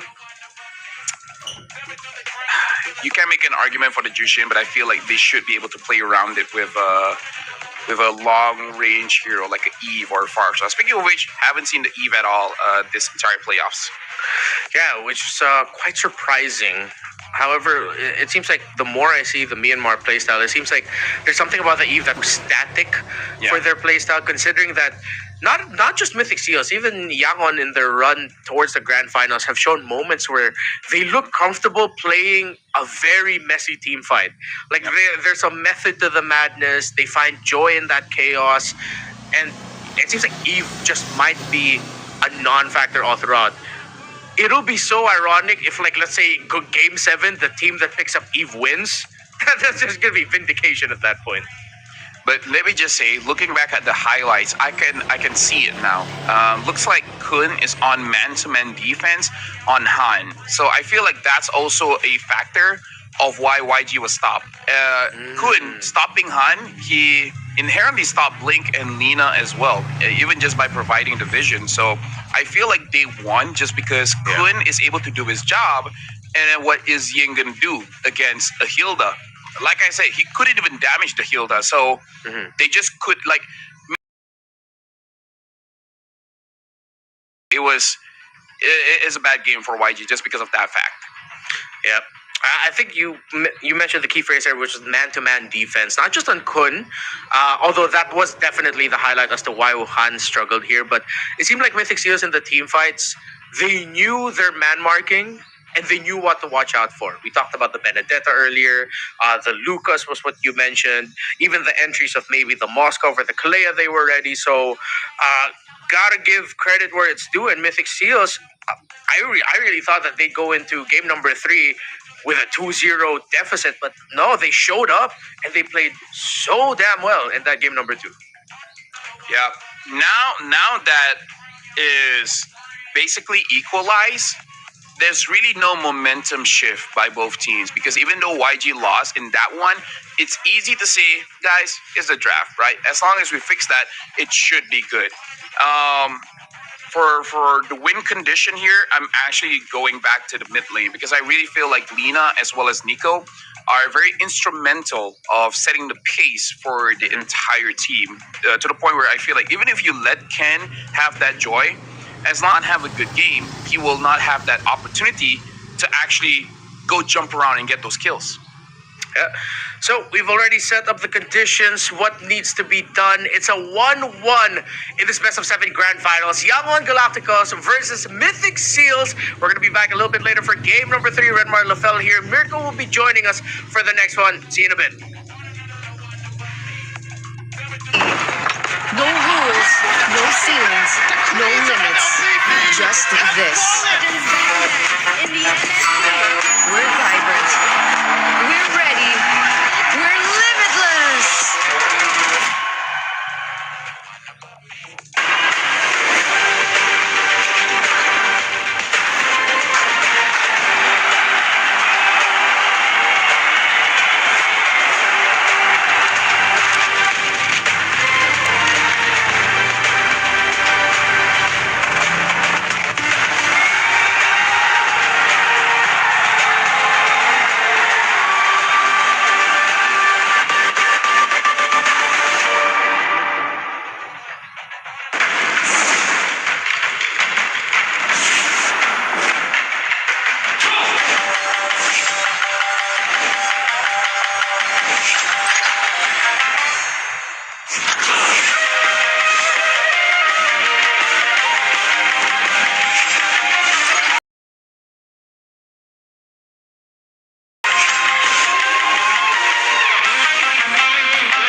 See, we weren't lying when we said we'll be back in just a bit. That was literally 2 minutes, and here we are. Redmore and Mirko here for this game number 3. We were just talking about it.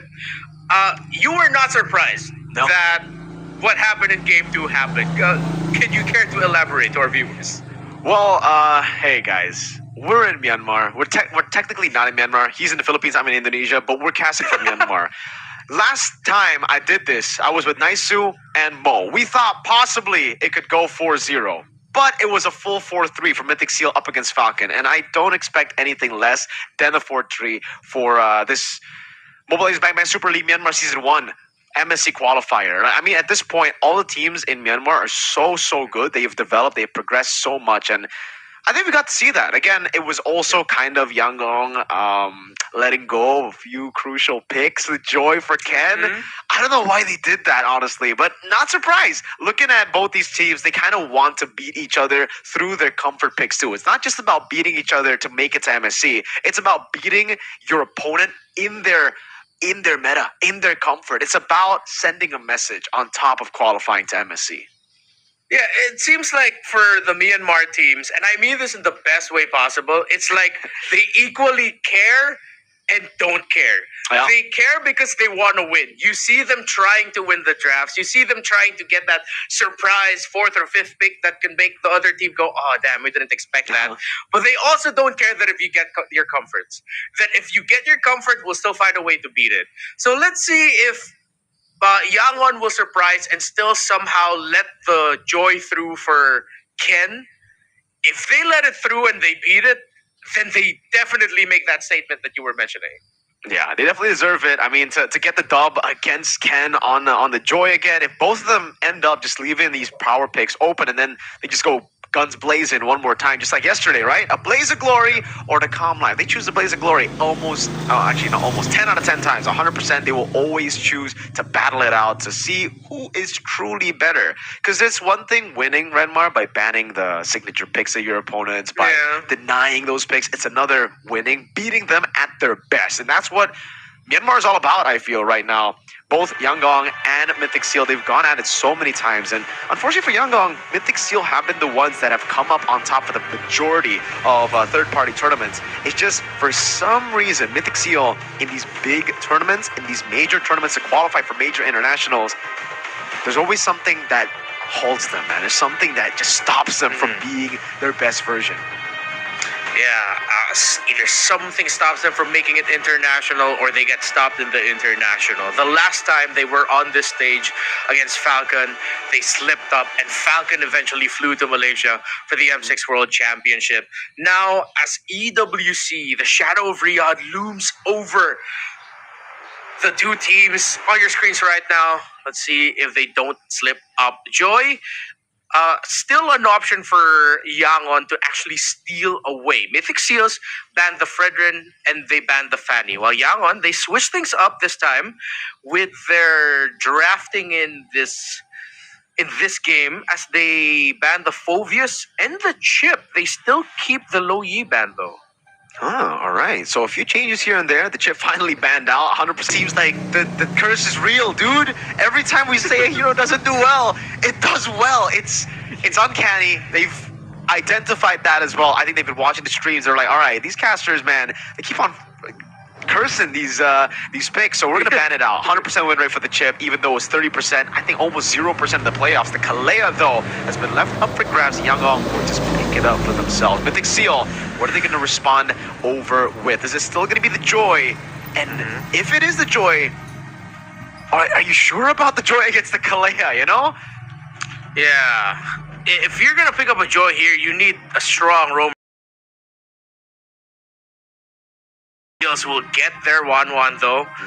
And they get the juice in as well. So they're still continuing to tick that for Nico. It was instant. Game number 2, with Nico having something a bit more proactive that can stay in the front line even as a juice in, going forward with the Crimson Beacon. It works out very well for them. And this might be greedy, but you know what? If it goes well, why not? Yangon can respond though, and I think they need something that can hold and blast that 1-1, so they immediately go for 2 blasts on the Granger and the Joy Rush. Understandable Joy pick, you know, denying Mythic Seal's very, very comfortable pick. Very, at this point, signature pick of Ken. The 1-1 and the Juice In, though, has already been picked up, so they can really go back to the old style of Mythic Seal of just winning out in the early game. Knowing that Yangon, with the Joy, you're not really the best at contesting for the first few neutral objectives. It wouldn't be too crazy to see a Lucas here, right? For Mythic Seal, I think it's solid. Yeah. Gets you the wins around the Turtles. You already have a Juice In too, so extra utility, extra CC to enable a pick like the Lucas. And hey, it's one of the picks that Ken has actually found a win on. It's kind of rare. It's either Joy or Lucas, but they go for the Hayabusa.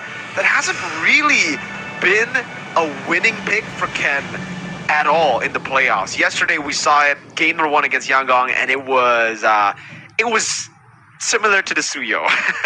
Yeah. Okay, so it looks like Mythic Seals, they're being forward thinking about this. They pick up the Haya, they ban the Zask. That means they're sort of trying to funnel Lina to end up with an artillery mage that won't be happy with the presence of a Hayabusa. And I think Mythic Seals might have 4th pick as well as that top. I'm just looking at it as an answer for a Joy, honestly, and maybe even the artillery mage. So if Yangon don't read that Gatot, they're going to end up with a long-range mage going up against a Gatot Kacha and the Hayabusa. So they take out the... Wait, what? They take out the Farsa? I thought they wanted to give the Farsa. What's going on? What's going on? I guess it is a way for Yangon to play for against this 1-1 and the Juice In, right? It's a good counter. Yes, you have Hayabusa, but technically 2 of your picks do struggle up against the Farsa, so it's a good deny, knowing that Lina has been one of, if not the main carry for the team, if it's not Stitch, right? Good way to deny that away. All right, so they decide to play the safer route. They, instead of pressuring them in the gameplay, they ban it out, and as expected, Yangon does take out the Gatot Kacha even, so Mythic Seals mentioned the... I don't think we'll get a Lucas. They need a tanky front, that's for sure. Yeah, they do. Young. Oh, Baksha, they can go Baksha Rome if they want to. For Mythic Seal? Yeah. I think the Baksha works. It's okay against the Joy, but maybe... Yeah, it's kind of tough right now. Maybe with the Batang and the Gatot Kacha banned out, do they want to just go Fovius, win out the XP lane, and just... It's bad. Win out early? Yeah. Man, everything's been taken out now. I wonder what they go for, actually. Hylos. Not the best against the Kalea. You can get locked down quite easily. But I mean, this technically gives the angle for YG to go for. Actually, you know what? It's fine. Even if YG go for CC, it's fine. I think no problem. Yeah. If Yangon goes CC here, Mythic Seals can double up on the tanky front. They park the high loss in the EXP and then the roamer. If they want to go fast, Khalid might be too risky for them. Let's see. Maybe the last two picks of Yangon will give us a little bit more context for what Mythic Seals might end up with. They get Aurora, great crowd control at the center of the map, a good burst magic damage as well through the Joy. They even pick up a Basha so that it provides some semblance of magic damage, a good utility. It blocks the Revitalize of the high loss, or at least reduces its effect quite a bit. So I like the last two picks of Yangon. I think Mythic Seals should really double down on a tanky front, though. I think so too. They go for Tigreal, so extra. There's another way, a bonus up against the Joy as well, right? Really, really solid. It's just you got to be careful if the Boxer or the Kalea goes on you and engages on you. That's going to be a lot of engage potential loss. Mythic Seal can very for the side of what Yangon. It's kind of, I don't know. It really looks like a composition built to contest for the first few neutral objectives. But Mythic Seal should be the ones that win out, right? Yeah. I think this is one of those drafts where you have to see which team is willing to give up either one or even both of the first two turtles. Because that's how you balance things out usually in that regard, right? It's like, okay, if you're not going to see each other in the turtle pit, that means you're either forcing minion wave pushes at mid, trying to trade things up in the opposite side of the map, applying pressure there. So maybe that's where we'll see the difference. Perhaps. I guess we're just going to have to see Renmar as we get ourselves ready. Ladies and gentlemen, once again, we're going to jump into the Land of Dawn. Not match point just yet, ladies and gentlemen. This is a best of 7. Winner makes it to MSCX EWC, so it's still a long road. But who's going to get a step closer to that very glorious title of MSL Myanmar Season 1? To be crowned the first league should feel damn making it to Riyadh. And I gotta go back to something that you pointed out with the Tigreal. Something about it tells me that if that Tigreal of Boye decides to flicker ultimate and that's how he starts every engage, I feel like he's gonna be trapped. Like there's almost no escape for him once he decides to full commit. That's true. It's an all-in or nothing. You have to get hot. You have to get... Well, to be fair, there's not a lot of Purifies. Actually, just one on the side of YG, despite the Tigreal pick. So, on paper, it looks easy to find these targets. But I think for YG, the way that they're going to try to deal with the Tigreal is... this combo could be deadly. Kind of reminds me of the old Cho Aurora, right? But it's a better Cho in Kalea. Yeah, gives you healing, very mobile, can be safe. See Lina getting... Oh, he freezes them. All three of them right in front, and Han going in, trying to find the right angle, trying to not to get knocked back. Yep. Just too much to handle. For Mythic Seal, they're going to have to play it slow again. Losing now early on in the battle. Nico taken down means that there's not going to be level 4 for him. And Kun is going to have a tough time rotating over. Boye walks up, able to get a knock-up down. Blink now jumps in onto Kun. It's the turtle that has been started by YG despite the joy in the early game. They're still going to try to go for it. Ken jumps in, looking for it. Han still wins at the retreat battle here, and it's giving the glorious pathway, running him down. Kun able to escape. A big win for YG. All right, that's exactly how you want to start things off. If you are Yangon, get that first turtle, get a kill to boot. And you see there the difficulty that comes with being a Tigreal in this situation, and with Lina being able to just, honestly, he can just focus on dishing out the crowd control, stopping the actions that Mythic Seals want to do. Yeah, they can just slow roll this to a frustrating for Mythic Seals win for Yangon, because every time Mythic Seals would want to do something, I can see a world where they barely get anything while Yangon just walk away safely every engage. Really tough there. I mean, at this point, it's YG who's going to take control of the game. Despite the fact that Mythic Seal are the ones that kind of need that snowball. It's always the opposite in these Burmese games. It's so tough to read, despite the early, I think, readier composition to fight early. Yeah. It doesn't really matter because YG's execution was just phenomenal. The Lina 3-man stun set up for that beautiful turtle take. I mean, I don't know which one's more beautiful, the early lead or that 3-man stun from Lina to stop that momentum. Yeah, there's something really cold-blooded about just being able to press a button so quickly and then seeing the other team just be like, oh, are we doing that? What was that old trend from? Yeah. Were you old enough to remember that, Yes, or do I just sound like an old man? Okay, That okay, was I was during, worried. like, I said, that was Young Miracle. But yes, that was a challenge All right. that I was present for. all right, I was worried I was just rambling like an old man to you now. Okay, so with Yaman, let's see where they're at in terms of the items. Okay, no full build just yet, except we do see a Hunter Strike on that Hayabusa.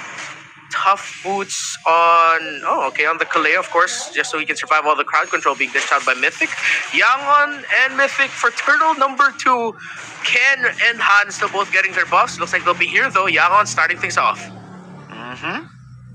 Mythic Seal, the ones contesting the turtle here. Ying holding onto it. Stitch in the bottom lane, trying to get some prio. Zippy Cutie going for the gold crab. It'll be taken by Stitch with a death Sonata. Now Ying jumps in with the shield unity to be stunned up with the glorious pathway in the back line as well. Han, good position. Great tsunami slam to cancel out any threat of the retribution. And that was good. Even he can't escape. He can't soak in the bullets of Stitch. The retribution off. Next thing he knew, he was just grabbed by Sakura in the air, gets blasted, and Yangon even get the tower in the middle. What we mentioned earlier about there being a possibility that Mythic Seals will barely be able to get something in fights, that's what we're seeing right now with how Yangon are executing. Beautifully done by Yangon. Again, Blink. Phenomenal stuff, man. Great targeting, reading the movements of Ken. Just like he's a book. It's really, really smart by YG, and that's the reason in Turtle 2, it just looks so easy. Han also great execution on the Joy. Amazing. The fact that he's able to get the full stacks, jump into the back. Stitch taking the gold crab away. There were no wins at all for Mythic Seal. Boy, yeah. Oh, there you go. Tsunami slam into the Frigid Glacier. Not moving for an entire, 2-3 seconds. Oh, man. Yeah, no, this is 100% the Yangon Galacticos Mannequin Challenge at this point with how Blink and Lina are playing this Kalea and Aurora together, and they're not stopping.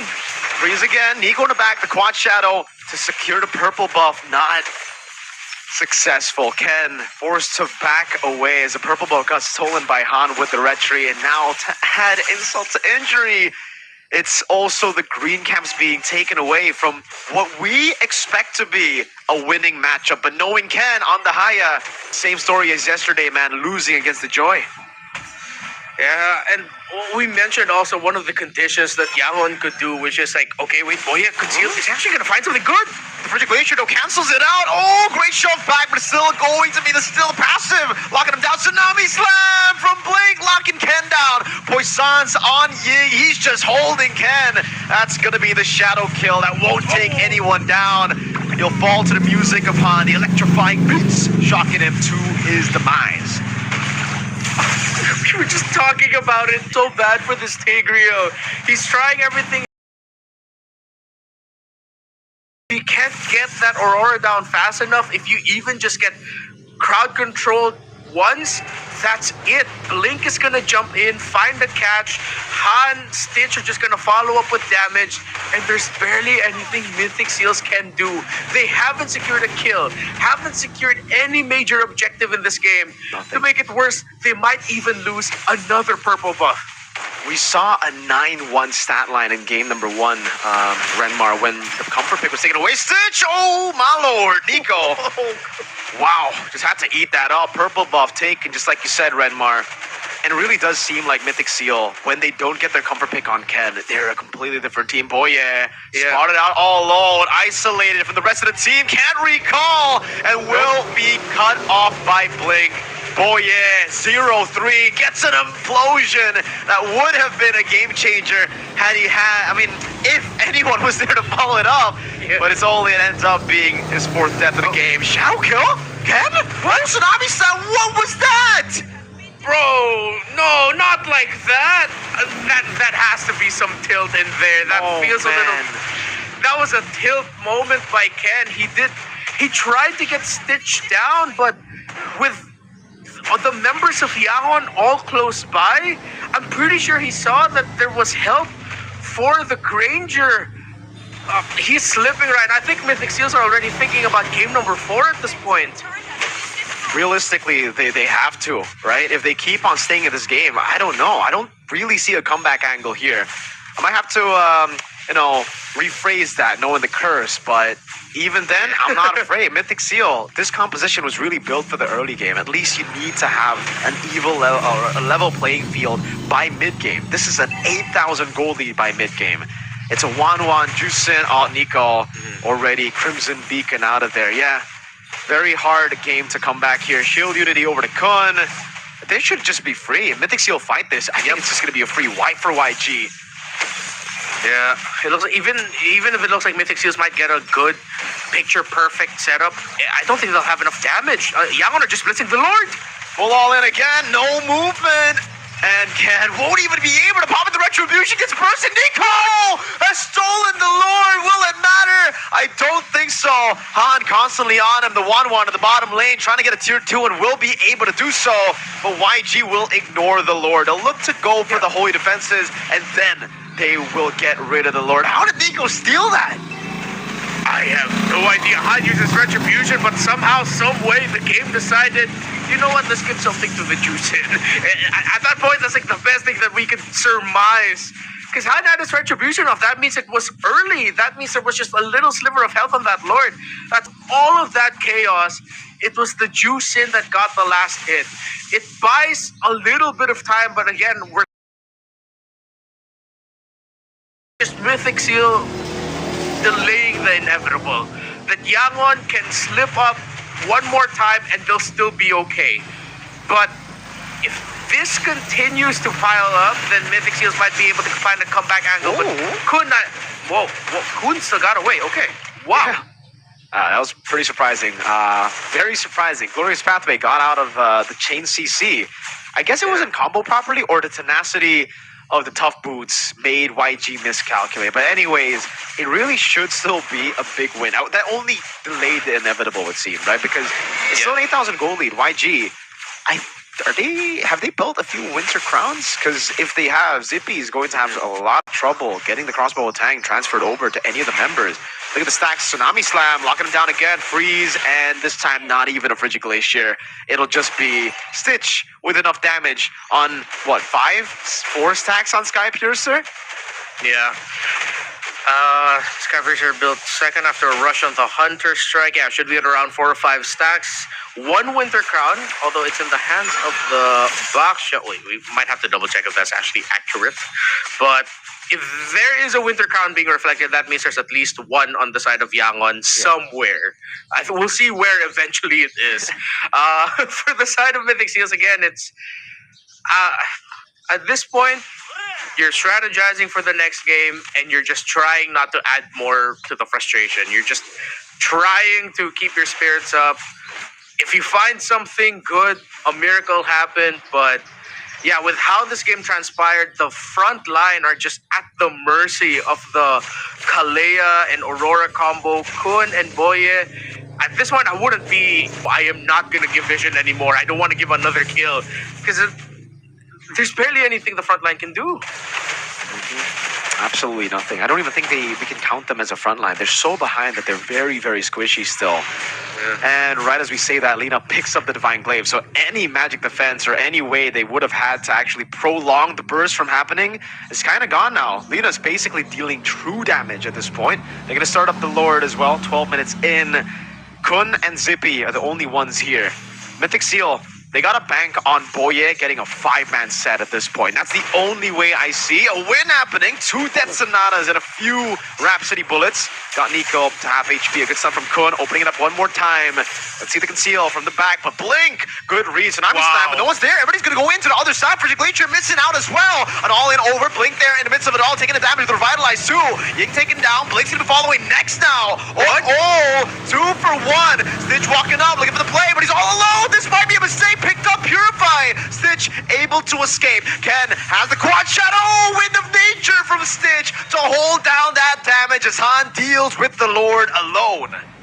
Stitch knows he has hella stacks on that Sky Piercer. He can afford to be aggressive. Lina was there for the assist.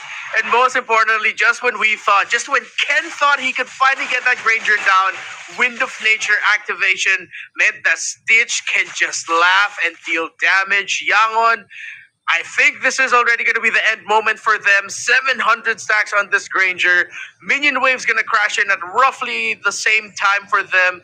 A Lord past 12 minutes. If Mythic Seals still somehow hold on, it's a miracle. Let's see.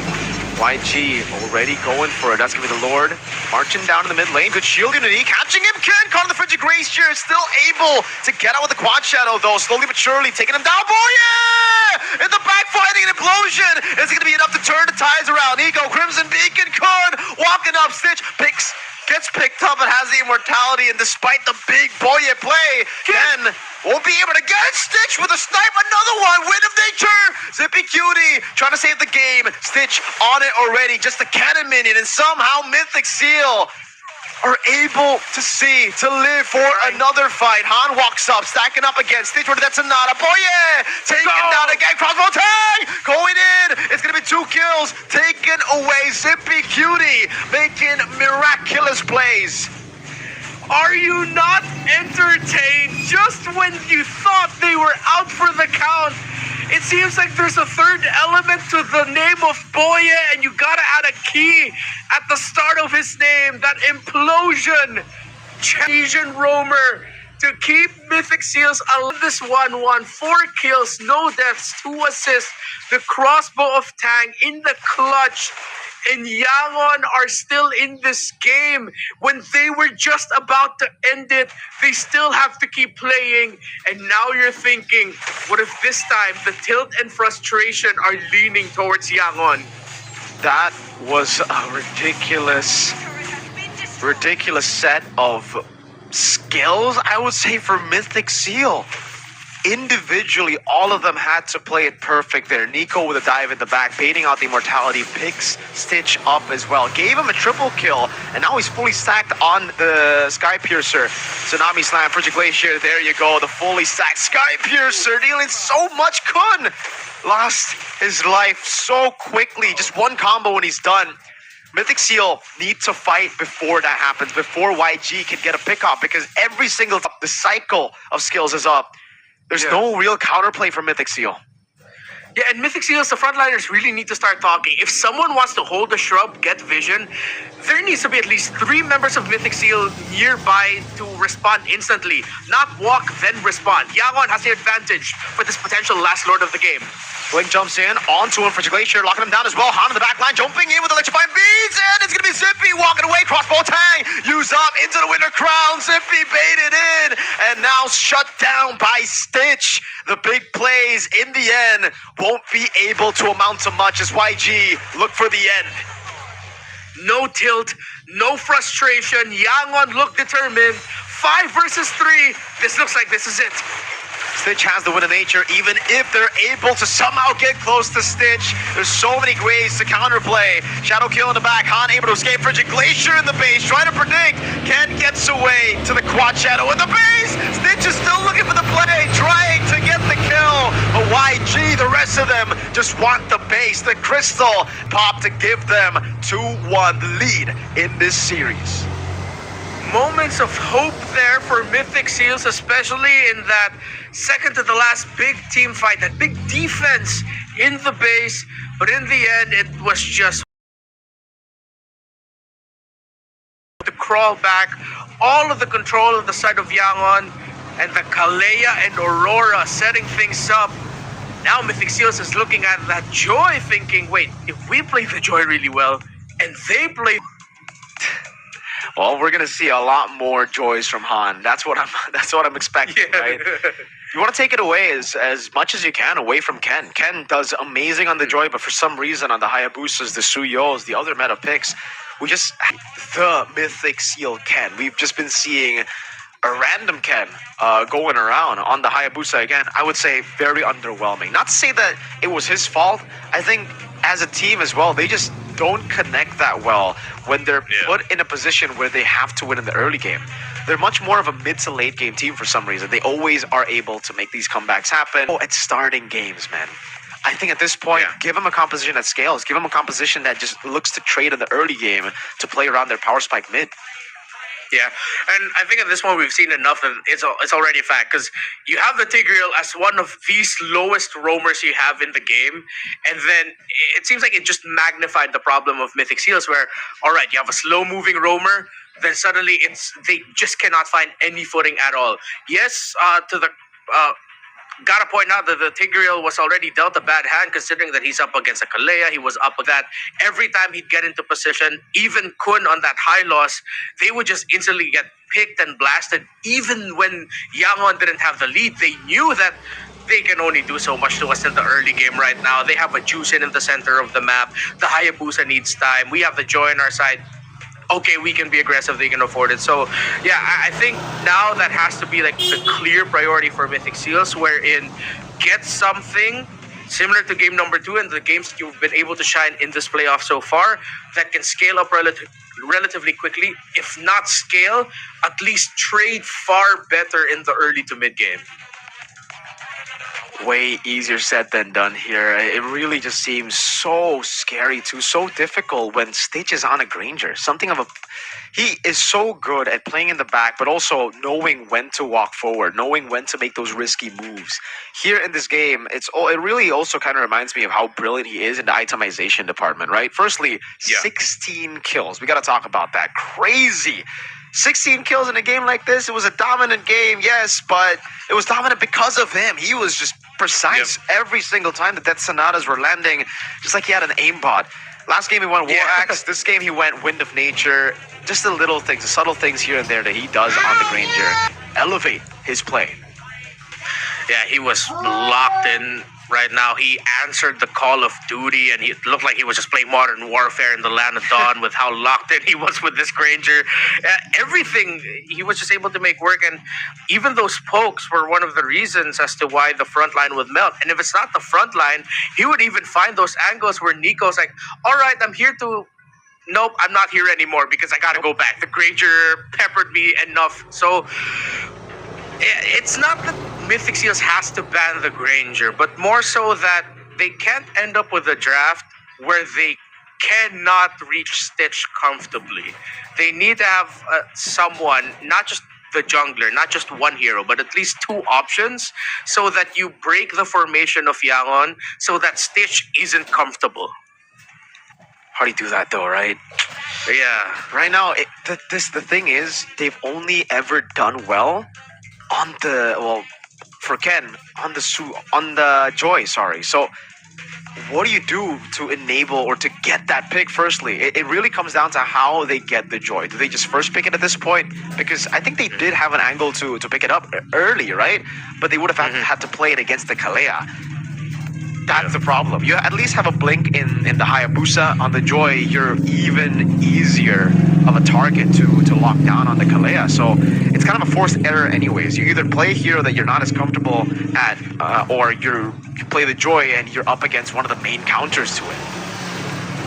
Yeah. Whatever the adjustment will be here for Mythic Seals. Now, similar to how we thought going into game number 2, now going into this game number 4, it's an even stronger feeling because this game number 3 loss was considerably worse than their game number 1. It's so strange that it seems like I saw 2 different versions of Mythic Seals. The Mythic Seal I saw in game number 2 doesn't feel like the same Mythic Seal as this game number 3. Is it really just the draft? I feel like there's a universe where this game could have been much closer, but it seems like the disconnect was strong enough that it just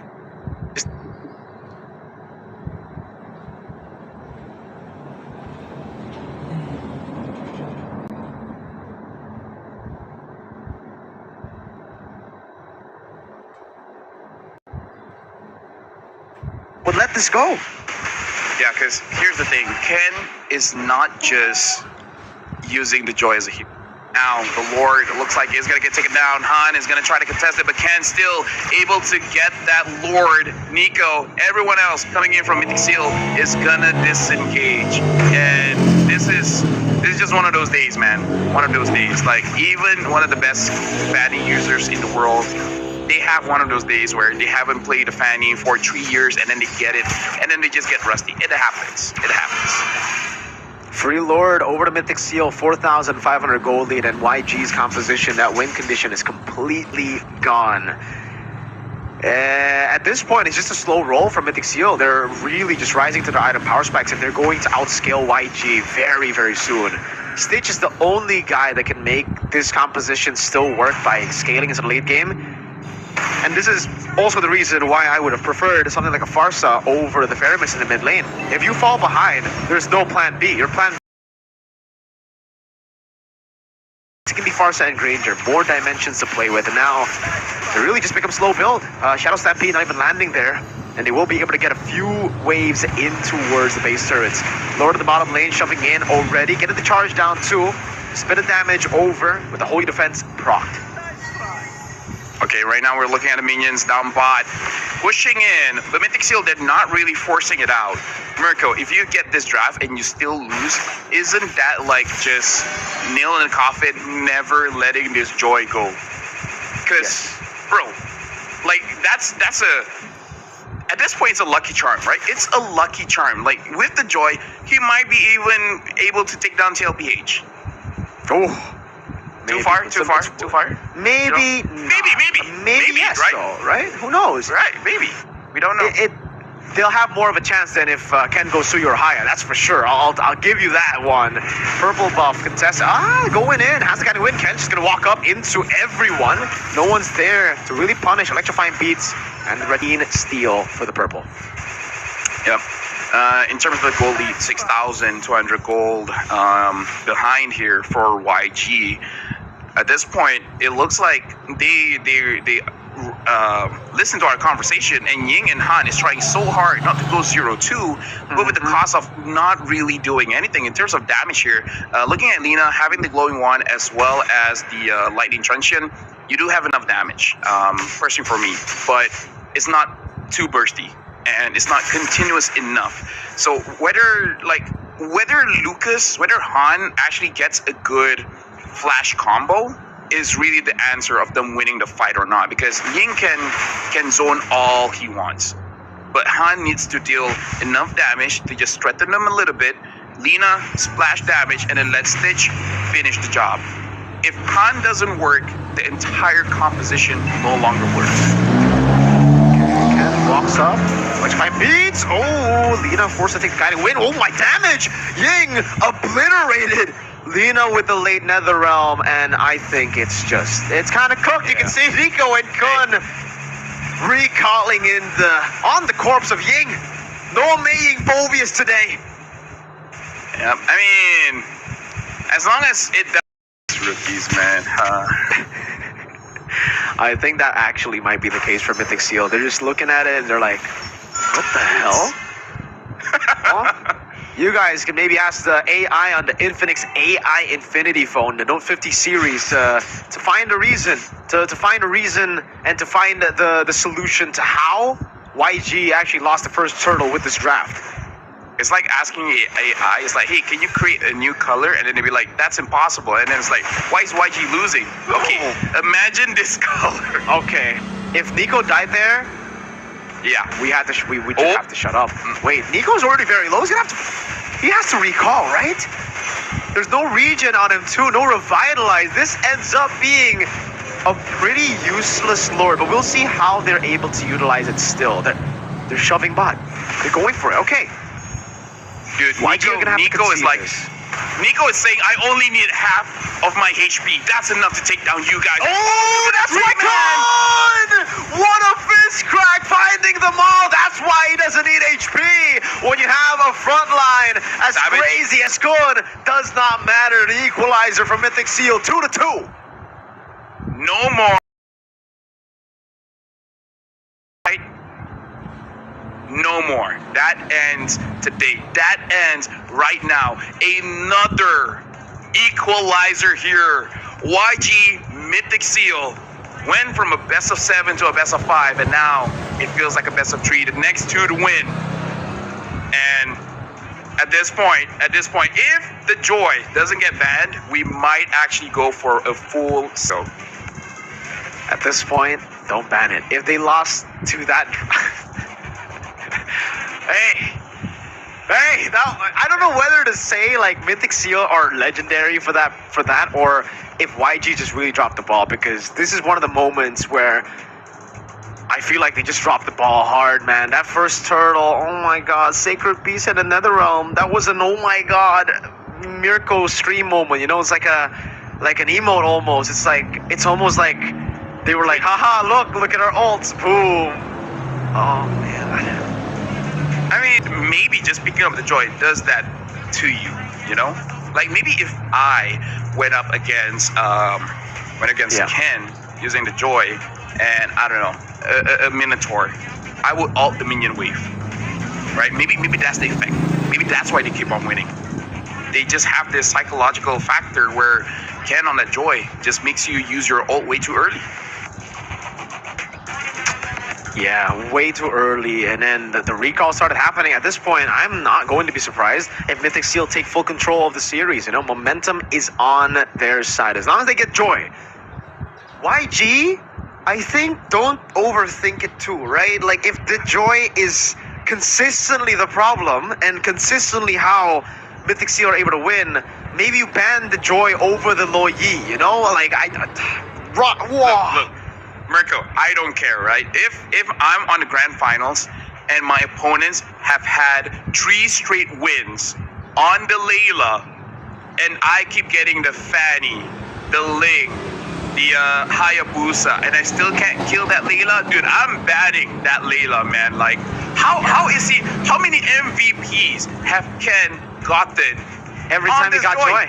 602, 89% kill participation. The guy popped off. The guy made this look like a Tuesday. Bro, he made it look like a Wednesday, a Monday. It looks like every day, bro, when it comes to playing the Joy. This is just Ken's bread and butter. Every single time he gets a Joy, he's able to pop off. No kills for YG. It's 9-0. 9-0, yes. With this composition, LaFell. With a composition that should have won early, should have won Turtle 1 and Turtle 2. They were able to get Turtle number 2. But that Turtle 1, man, oh my lord. We laid the conditions on the floor. How do Mythic Seal beat this composition? And Mythic Seal were like, okay. Actually, YG were like, okay. We had to see Lucas go 0-2 and Phobius go 0-2. Turns out, doesn't matter if it's 0-3 and 0-1 because it's still the same 0-4 stat for both of them. At this point, I kind of just want to bring Renmar into the conversation. Like, I need Dude, to I agree. insight. Like, yo, how does that not work? Have not work? We need some milk. I would not mind getting some chocolate. Actually, you know what I really want? Yesterday I had a waffle. It's very sweet, maybe a bit too sweet, but I still enjoyed it. I didn't know yam flavor on waffle actually works. Well, this is almost like, I mean, for YG, it's almost like getting a really good breakfast and then getting punched in the face after. Well, couldn't punch people in the face for sure because he did 21,000 damage and Han only did 12,000. 12,000. He got more than the Moskov. He got more than Zippy. Yeah, couldn't been punching people in the face, man. There you go. Although that might be bad for Zippy because, like, dude, you got a Moskov and you did less damage than the Badang. But either ways, rich guy here is Ken. The carry is Ken. The MVP is Ken. On that Joy. In any chance, did he get a Joy in this game? Did he get the Joy by any chance? Not only did he get it. I think it was first pick. I think it was first pick with Joy. Yeah. The pick that he got MVP with in game 2 too. Yeah. Yeah. Man, all the wins are on the Joy, huh? What a wicked thing. I can't even blame the Joy getting let go because I keep thinking about that draft. They got Lucas Phobius. I can't. I actually can't. If I was a coach, I would just be like, you guys are great, but I don't trust you guys anymore. Let's just ban Joy, guys. I think that's what I'll do as a coach. I'm like, you know what? Never mind. Whoa. I wish I could speak Burmese so that I can hear the conversation. Like imagine Oh, yeah. all Oh, yeah. 5 people say ban the Joy, but then there's that one guy. It's like, guys, we can guys. Yeah. Come on. There's always got to be that one guy in the team, man. Every single time, Yeah. you know, like you think, guys, we need to ban Chip, and then that one guy's like, guys, come on, that's a low-ranked thing. What? Even in Epic, we don't have to ban Chip, you know? It's like, bro, there's a reason. Never mind. You know what? Let's just not make sense of it. Let's watch the highlights again. This was truly... We didn't even get to see the real highlight. We were skipping through the real highlight. The real highlight in Turtle 1 was Lina and Han both saying, you know what? We need a worse draft next game. We don't need to play this. And he pops in Sacred Beast and Faramis. Like, oh my lord. Oh my god. Can I just... We saw Han on the Lucas before, and it looked okay, right? Yeah. Right? Like, am I He looked crazy? good. Or He looked good on the Lucas, dude. in this one, he looks awkward, right? And I'm not Very crazy, awkward. right? I think it's because, for the most part, he is the main initiator. Maybe he's just not comfortable being the main initiator. Maybe he's used to having Ying on a Badang going in before he walks up. Yeah, a really big miss on the win conditions here for YG as well. Always late to rotations. After Turtle, I think it's just the given that you're always going to go into the gold lane, right? The lane that you'd expect the enemy team to go as well. Defend your turrets, rotate between mid and bot. And I think this is another display of why I personally do not like the Faramis pick, okay? I said this, like, I think 4 times during the game, 2 you times said during the 7 draft. 7 times. So, yeah, 4 times during the game, 2 times during the draft. There was the 7th time. And I think it's warranted, man. When you have a composition like this, yes, you can go all in, but that relies heavily on, again, just winning Turtle 1 and 2. Or you could just go Farsa, where even if, say, you don't win out completely in Turtle 1 and Turtle 2, you have poke, you have late game, you have insurance with the Granger and the Farsa. Here, it was like, all right, we lose Turtle 1, cooked. I feel like that draft can really work if you have a I'm sorry to say this, but a world-class jungler that can legit carry on any hero, right? Because that's really just about supporting the jungler, right? Matilda for the jungle, the Faramis for the jungle, even the Phoveus just to zone people away so that the jungler can get free objectives, right? So that was a draft for the Lucas. So if the Lucas doesn't work, it makes the other 3 picks irrelevant. At that point, yeah, maybe you need to balance it out. Let someone else do the damage in case if that guy fails. So give him time to actually farm up. And I feel like with this, we should give the time for players to discuss which Joy do we have to ban. We're going for a break. After this, we're going to get the number 5. See you guys right after this.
said, there's a limit in the women's league. In MWI, we say, limit?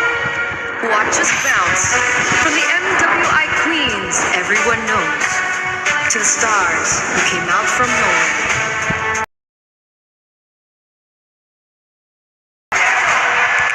Now, MWI is expanding greater than ever. Turkey, EECA, Africa, Mongolia, and beyond. We're stretching the map wider. MWI, where dreams get louder. This isn't just a tournament. It's your passport to the world stage. A spotlight for women in the EWC. No rules, no ceilings, no limits. Just this. We're vibrant. We're ready. We're limitless.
Say what you will, but YG has the potential to play basketball because they know how to drop the ball.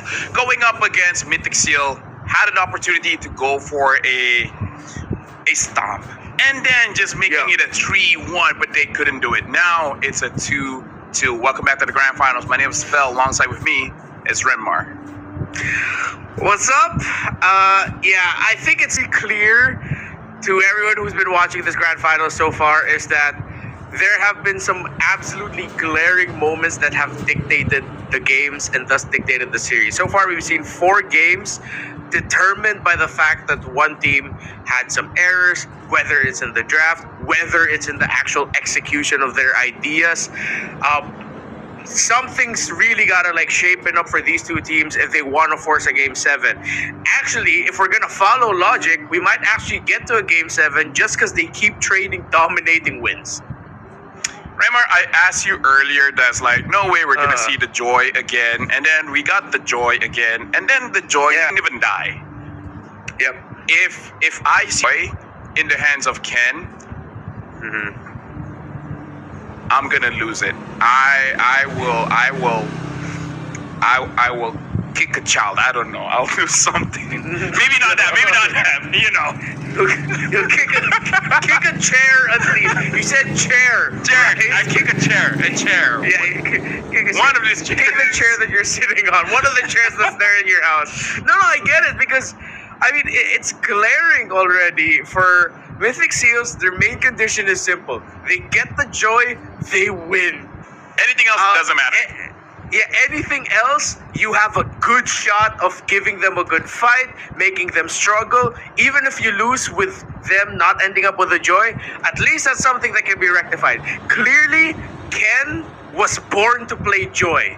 He was born, everything happened to him, and ever since then, it was this man is at this point, Ken playing joy was in the Dead Sea Scrolls.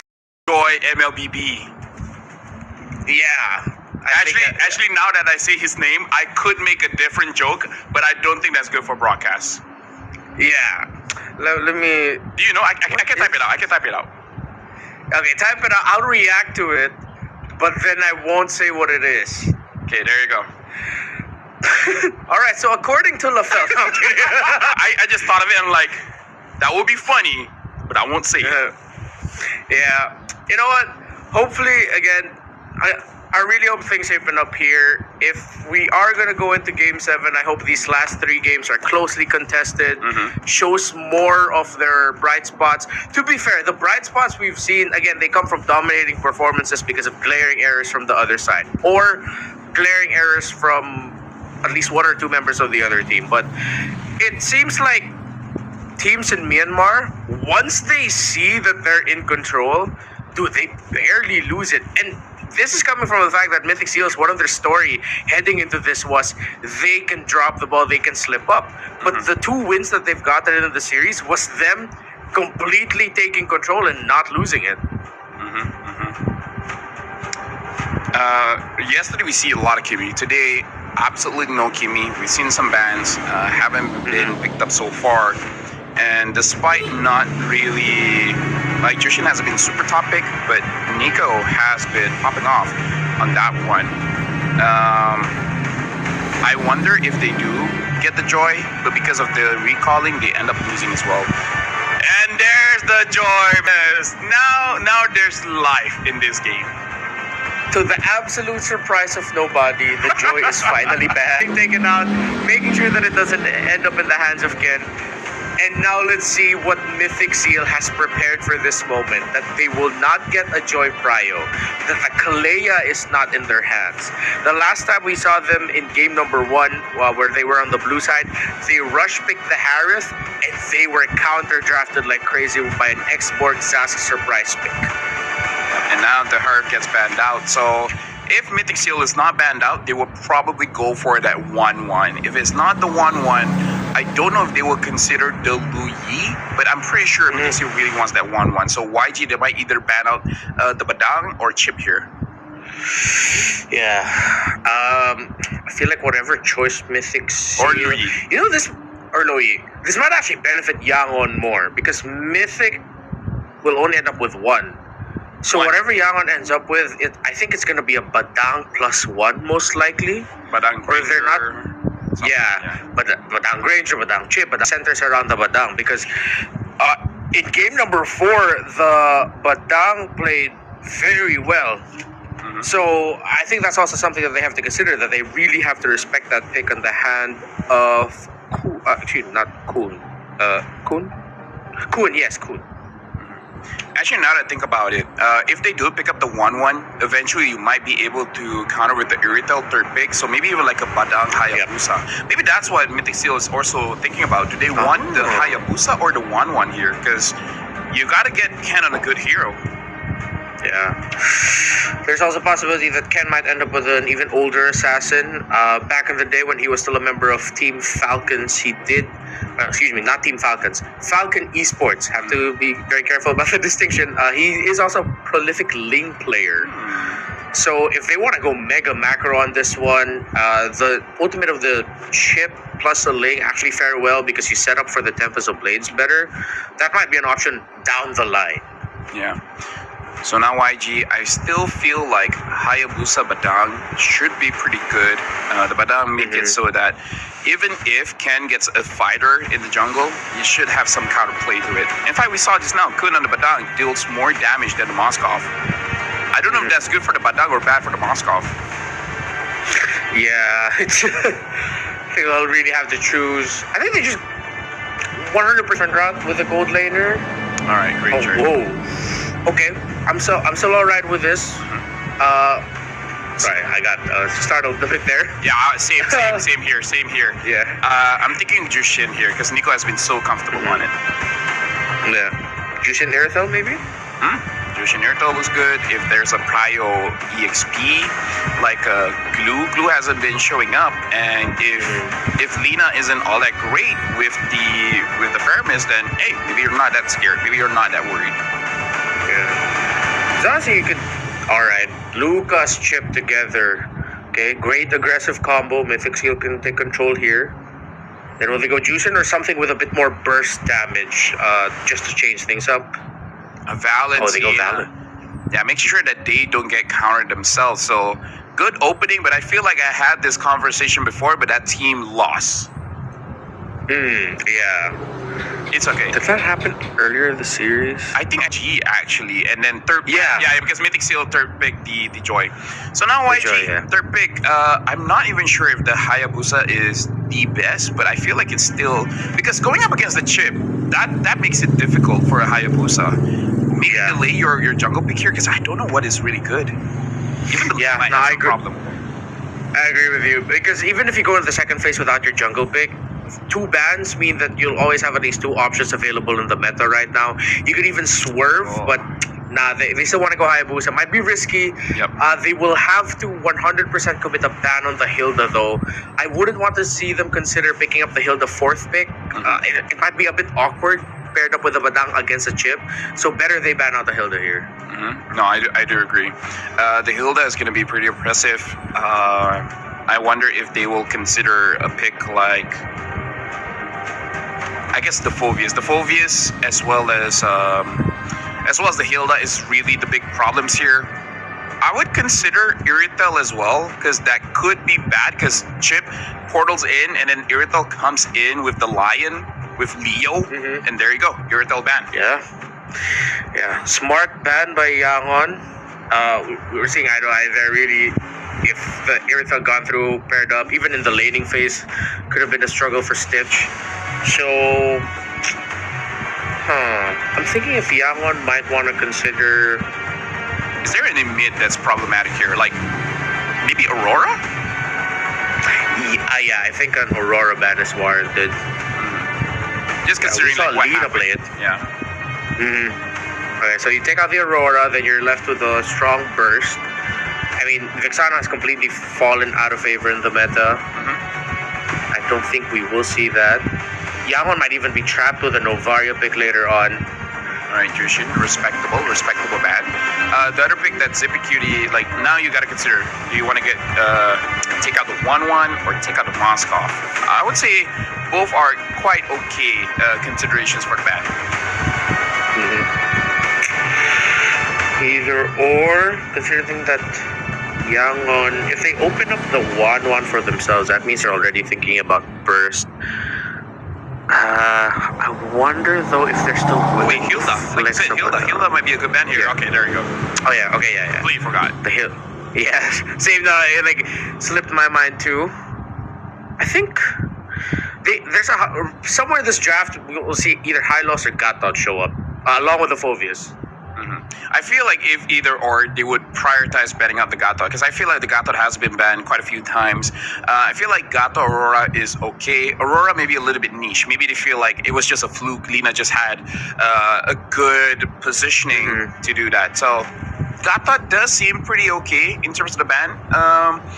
If they get them themselves, that could actually be much better, really good. Yeah. You know who's been completely overlooked this entire grand finals? Glue. Let's see here. I feel like the Glue will have actually a harder time going up against YG unless you're very patient, because my experience with the Glue is that sometimes I want to rush pulling people in, but then they just dash away, so I'm just end up in a very bad spot. But if you're patient, just wait for the dash and then you pull them in, then your Glue is annoying as heck. That's the kind of glue that separates friendships. Yeah, friendships, families, entire communities. That's what the hero was built for. Let's see if Mythic Seals will end up with it. With the long longs. It's been a long time since we've seen that hero pop up in the... We didn't see it yesterday, but... Ooh, Basha, that's interesting.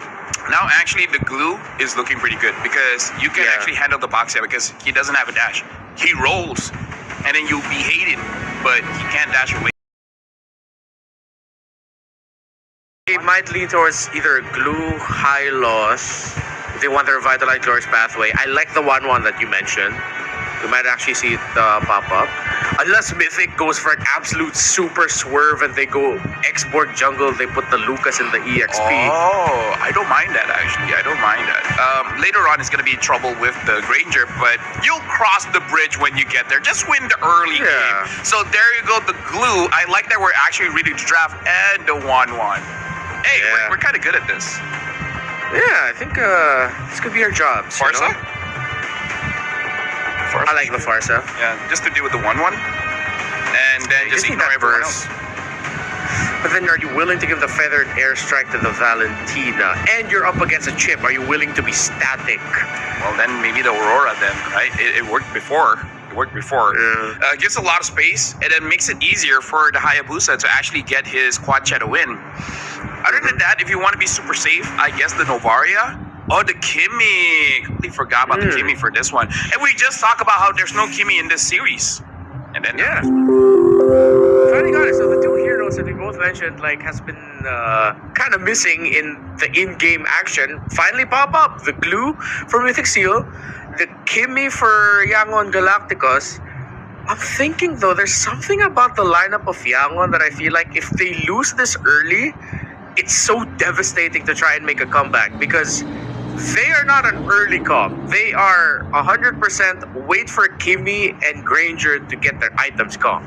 Yeah, unless the Hayabusa gets good kills, but looking at lanes, it's only the 1-1. But then Boya just has to stay around the goal lane, and then you just neutralize the Hayabusa. I do agree with you. There's not a good lane for Han. So actually, you can try out the Nico, but Nico has been proving he used to be a jungle, and a lot of those skills transferred to the mid. Let's see what's gonna happen in this one. It's game number 5. Will it be another stomp trade? Will it be an even more competitive game? If I've learned anything from this region and for their gameplay, you never know what to expect. It's the grand finals, baby. Whoever gets the win here will be claiming a match point, because the score right now is 2-2. Who will get the third victory? This is Mythic Seal going up against YG. And in this draft, this time, Mythic Seal, without that joy, can they get a win? If they get a win without their joy, that has to be one of the most joy that they'll feel in the series outside of getting the joy. It's guys, we can actually do it, and we did really well without it. Well, that's one less thing to worry about in the draft for us. Yeah, and then can be yeah, it's open, give it to me. Yeah, It's like, yes, we can without it, but just give it to me. I kind of like it. Let's remind everyone at home, they played each other yesterday in a best of 5, and it was YG was the one that actually got the W. Even though we have to mention it was off of the mistake coming in from Mythic Seal. And historically, it's always Mythic Seal favored. So YG, this is their setting ground, right? Not only would they be able to confidently beat Mythic Seal, but go to MSC, and now they went on to Boye. Boye actually flickering out, but Blink is gonna be the one gets taken down. Ken grabs first blood. Exactly what we were talking about. Yeah, they found a good start. They could have taken Boye down, but trading against the core 3 of Mythic Seal is so difficult for a Kimmy, a Bandang, and a Hayabusa to do. 100% the Lucas, the Chip, and the Valentino all will trump them in damage. That even if they get a good pick, 100% Mythic Seal will be able to trade out with the composition that they have in the center of the map.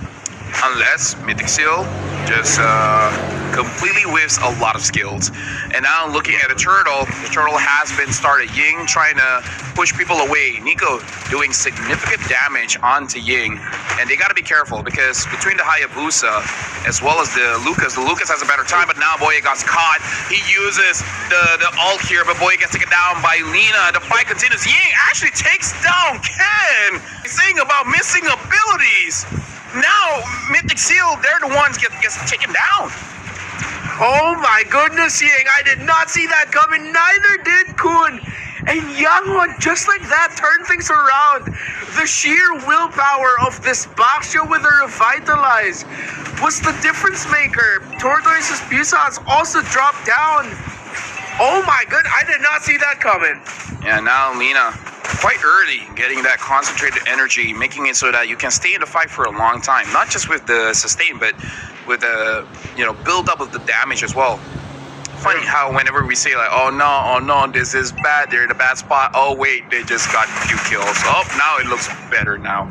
Lina popped off yesterday, getting an MVP performance. I believe only dying once. 2-0-1, already looking pretty good on this Kimmy.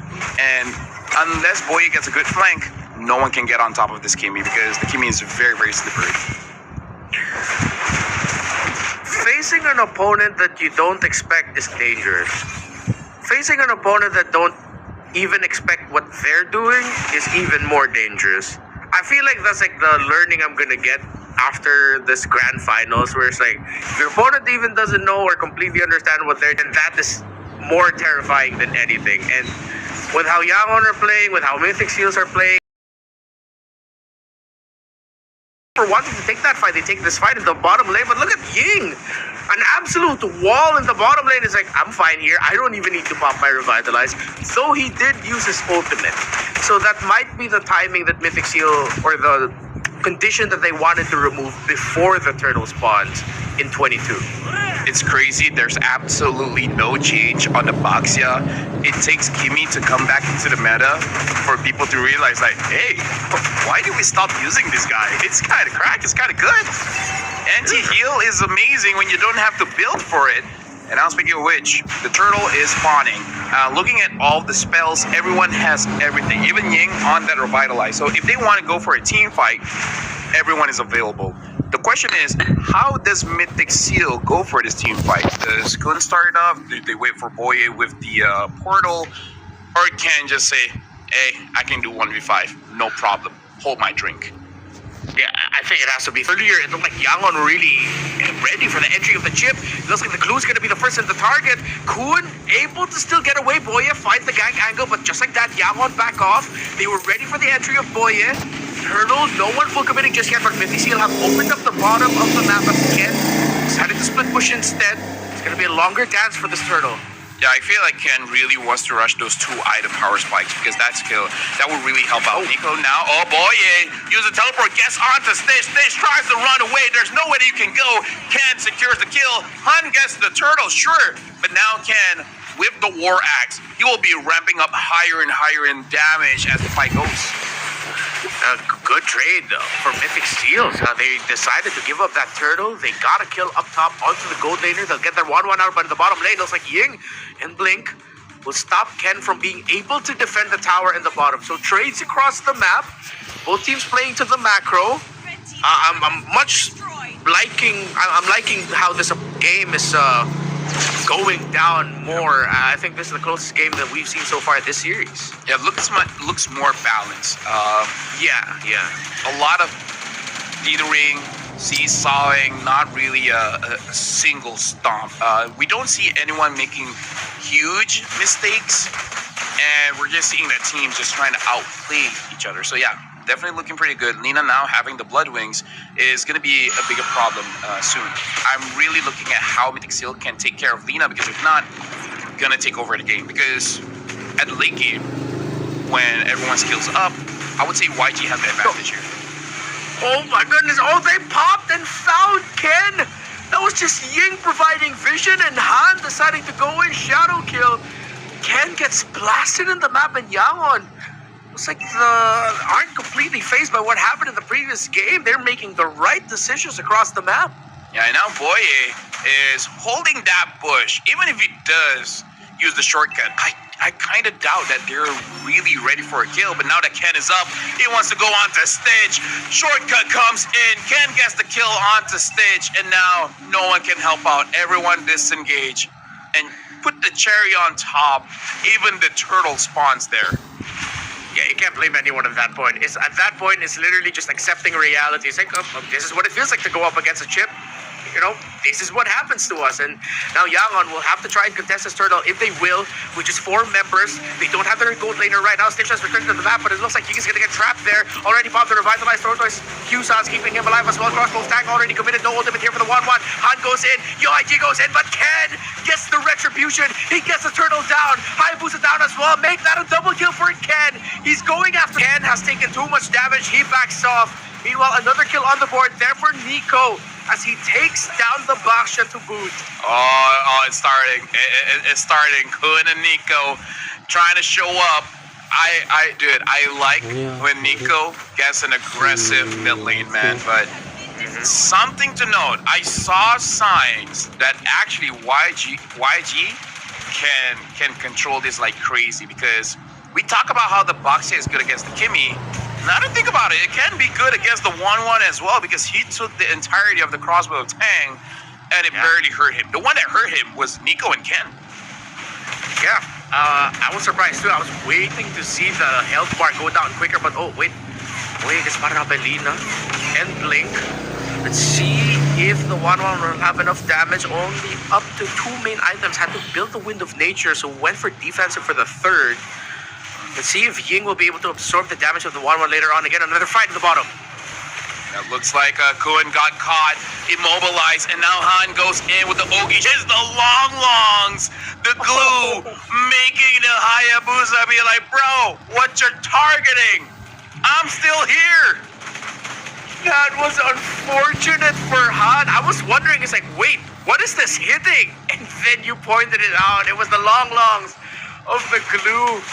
And you can't blame it, because I think Hayabusas are used to that timer. Even though it's been a while since this revamp came out, you're used to thinking of that as the ultimate. But now it's just the second skill, bro.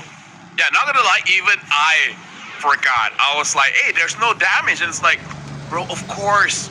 You're split up into multiple beings. Hey, now it's something for us to consider in the draft after this. Like, hey, Hayabusa, counter with the glue. Yeah. Let's see. Okay, attempt.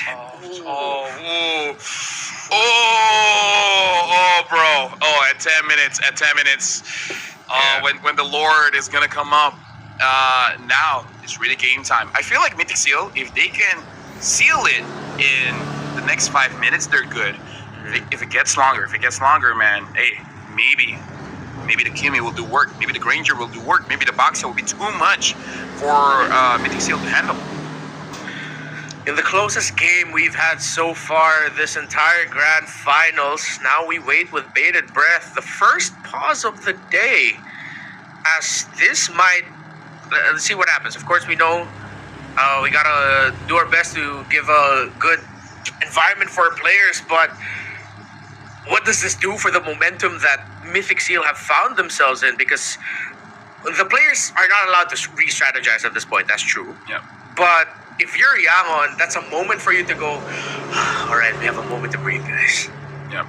I honestly agree with you. You're even thinking the same thing that I'm thinking. I feel like this pause will hurt Mythic Seal more than it will hurt YG. But maybe we can, I don't know. If I were to turn this around, I feel like for a professional team, when you're having this big of a lead, it's actually good for you to take a breather, right? To make sure that you don't make plays that you don't have to, because we've seen that multiple times where it's really unnecessary to go for fights because of your emotions, because of the heat of the moment. Maybe this is good for both teams. Chill down, don't force things out. Yeah, that's true. And if I'm not mistaken, I think this is also, I know not all teams do this, but just so people know there that teams, like, they'll pipe in crowd noise through their ears even though they're wearing sound blocking gear, sound blocking tech, just anything that could simulate the potential hiccups that could go on in the live setting, and included into that are pauses. So maybe Mythic Seal Yangon, they have training in this regard of, like, guys, you have to remember pauses. They can happen. We have to make sure that it doesn't mess up our flow, because if it messes up the flow for Mythic Seal, it'll be incredibly unfortunate. They have a good lead here. They found their footing. The long.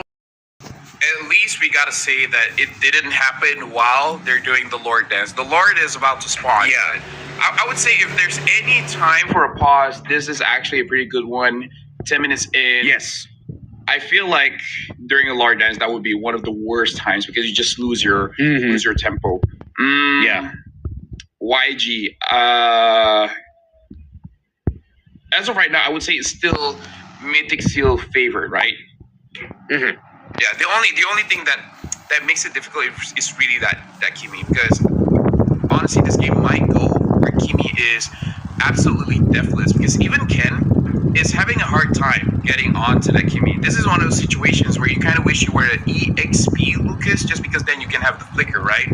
Even though, yes, with the flash. The biggest problem for Yangon right now, as it looks like, is one of the age-old problems going up against a Luke is that you have the right damage profile with it. At this point, because Yangon doesn't have the items, the answer is no, they don't have the right damage profile for it. But the good thing is they have the right pieces to empower the Granger and Kimi that can tell them, guys, just stay in the back. Even if we lose the Batang or the Baksha, we're doing our jobs. That increases the chances that they get to do damage from afar. Maybe the Hayabusa could go in later with a shadow kill to deliver that burst that you can spread it out to set up for even more damage. So I think as Yangon, as this game goes on, Mythic Seal will then acknowledge that, wait a minute, it's getting a little bit more difficult for us, because that's going to be the nature of the lineup for Yangon.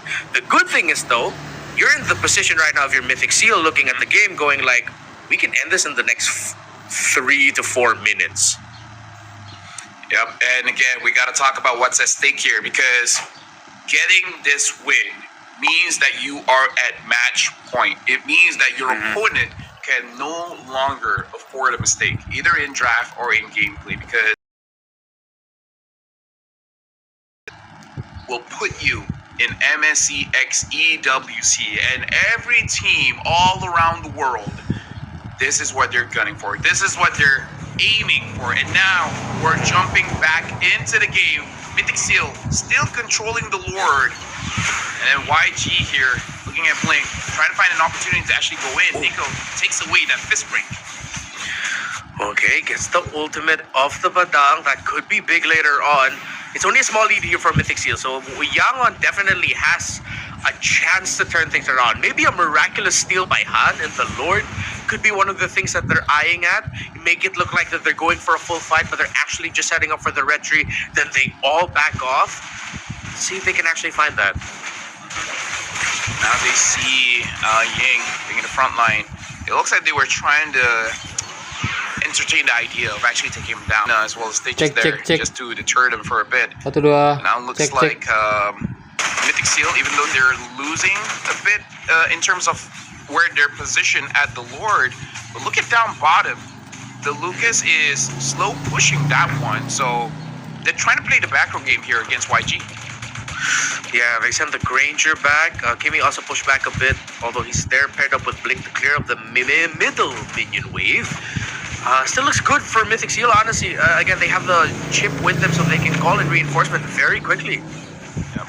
Traction Pulse, pull, Zippy Cutie, going quite low. And looks like what Mythic Seal really wants is actually to go for the kill, because they actually had an opportunity to just go straight for the board, but they resetted it in order to bait out YG. So they're playing the patient game here. They want to have a very clean team fight win. But look at here, it looks like Ken got caught. He tries to get away. Boye now coming down bottom. Stitch is able to get away, but now the portal comes in, trying to get Blink, but Ye goes in, and Ken gets shut down. Blink gets the kill, Neo gets the kill to Nico. And even though Mythic Seal, they wanted to fight, YG is so ready for this fight. Only good, and Zippy Cutie is still alive. One person is on the Lord, everyone else try to rush mid. A worldie of a turnaround for the Galacticos. Now they have a considerable lead. They found the read onto Ken, wanting to clear up the bottom portion of his jungle. They were able to escape the initial shortcut. Then they langsung berbalik, guys. Langsung berbalik. Gets the Lord. What a turnaround. This is the grand finals game that we're waiting for. Neck and neck, 13 minutes in. And now Mythic Seal has to defend against a lineup that is very good against sieging. This is showing that YG has understood the pathing of Mythic Seal. They know that Ken is going to be the one handling the sideways. They don't have to control the sideways. They just have to wait down in the middle, man. Catch him in the middle of the rotation. And this is where we see the prowess of a Padang. One good set and then you win the team. Kenapa na-reven itu semua anjir? Kasih itu chip. Chip saya yang jauh. Mati chip. If Boy decides to use down the shortcut, what is the call gonna be for Mythic Seal? Is he just gonna run? Han goes in with a shadow kill, but it gets spread out to the minion wave. Boy will be able to escape, and here comes the shortcut. The turnaround, baby. Crossbow of tag, ready. Nabalagi. Down. Han gets found out by Ken, but Blink finds the Lucas. Han gets spotted out by Nico. Both jugglers are down. Zippy Cutie finds the Baksha. A wall by the Badam. Needs another kill traded. 2 for 2. What a sequence. Nico might be final, but Boy is here. Dude, Boye trying to help out any way that he can. Nico still survive, having to flicker out of that. And dude, Ken, he actually made the right play. He waited behind. He tried to catch someone. He went for Han. But what happened? Why was the flash combo not enough to take down this Hayabusa? And I gotta say, Hayabusa being able to dodge the Bijudama point blank, now that's a Kakashi moment right there. What a dodge by Han, and that little moment led to a big result, which was just an even trade across the board for these two. That Mythic Seal don't need to worry. It looked like it looked very bad for them. That they turned it around, but then Blink showed up. Back and forth again. This is the quality we've been waiting for this grand finals. After 4 games of just trading dominant performances, we finally get to see an even playing field, an even ball game. It's now up to who slips up first or who shows up a level of quality unexpected by the other. This is game number 5. This is the grand finals for the inaugural Super League, and this is what we've been waiting for.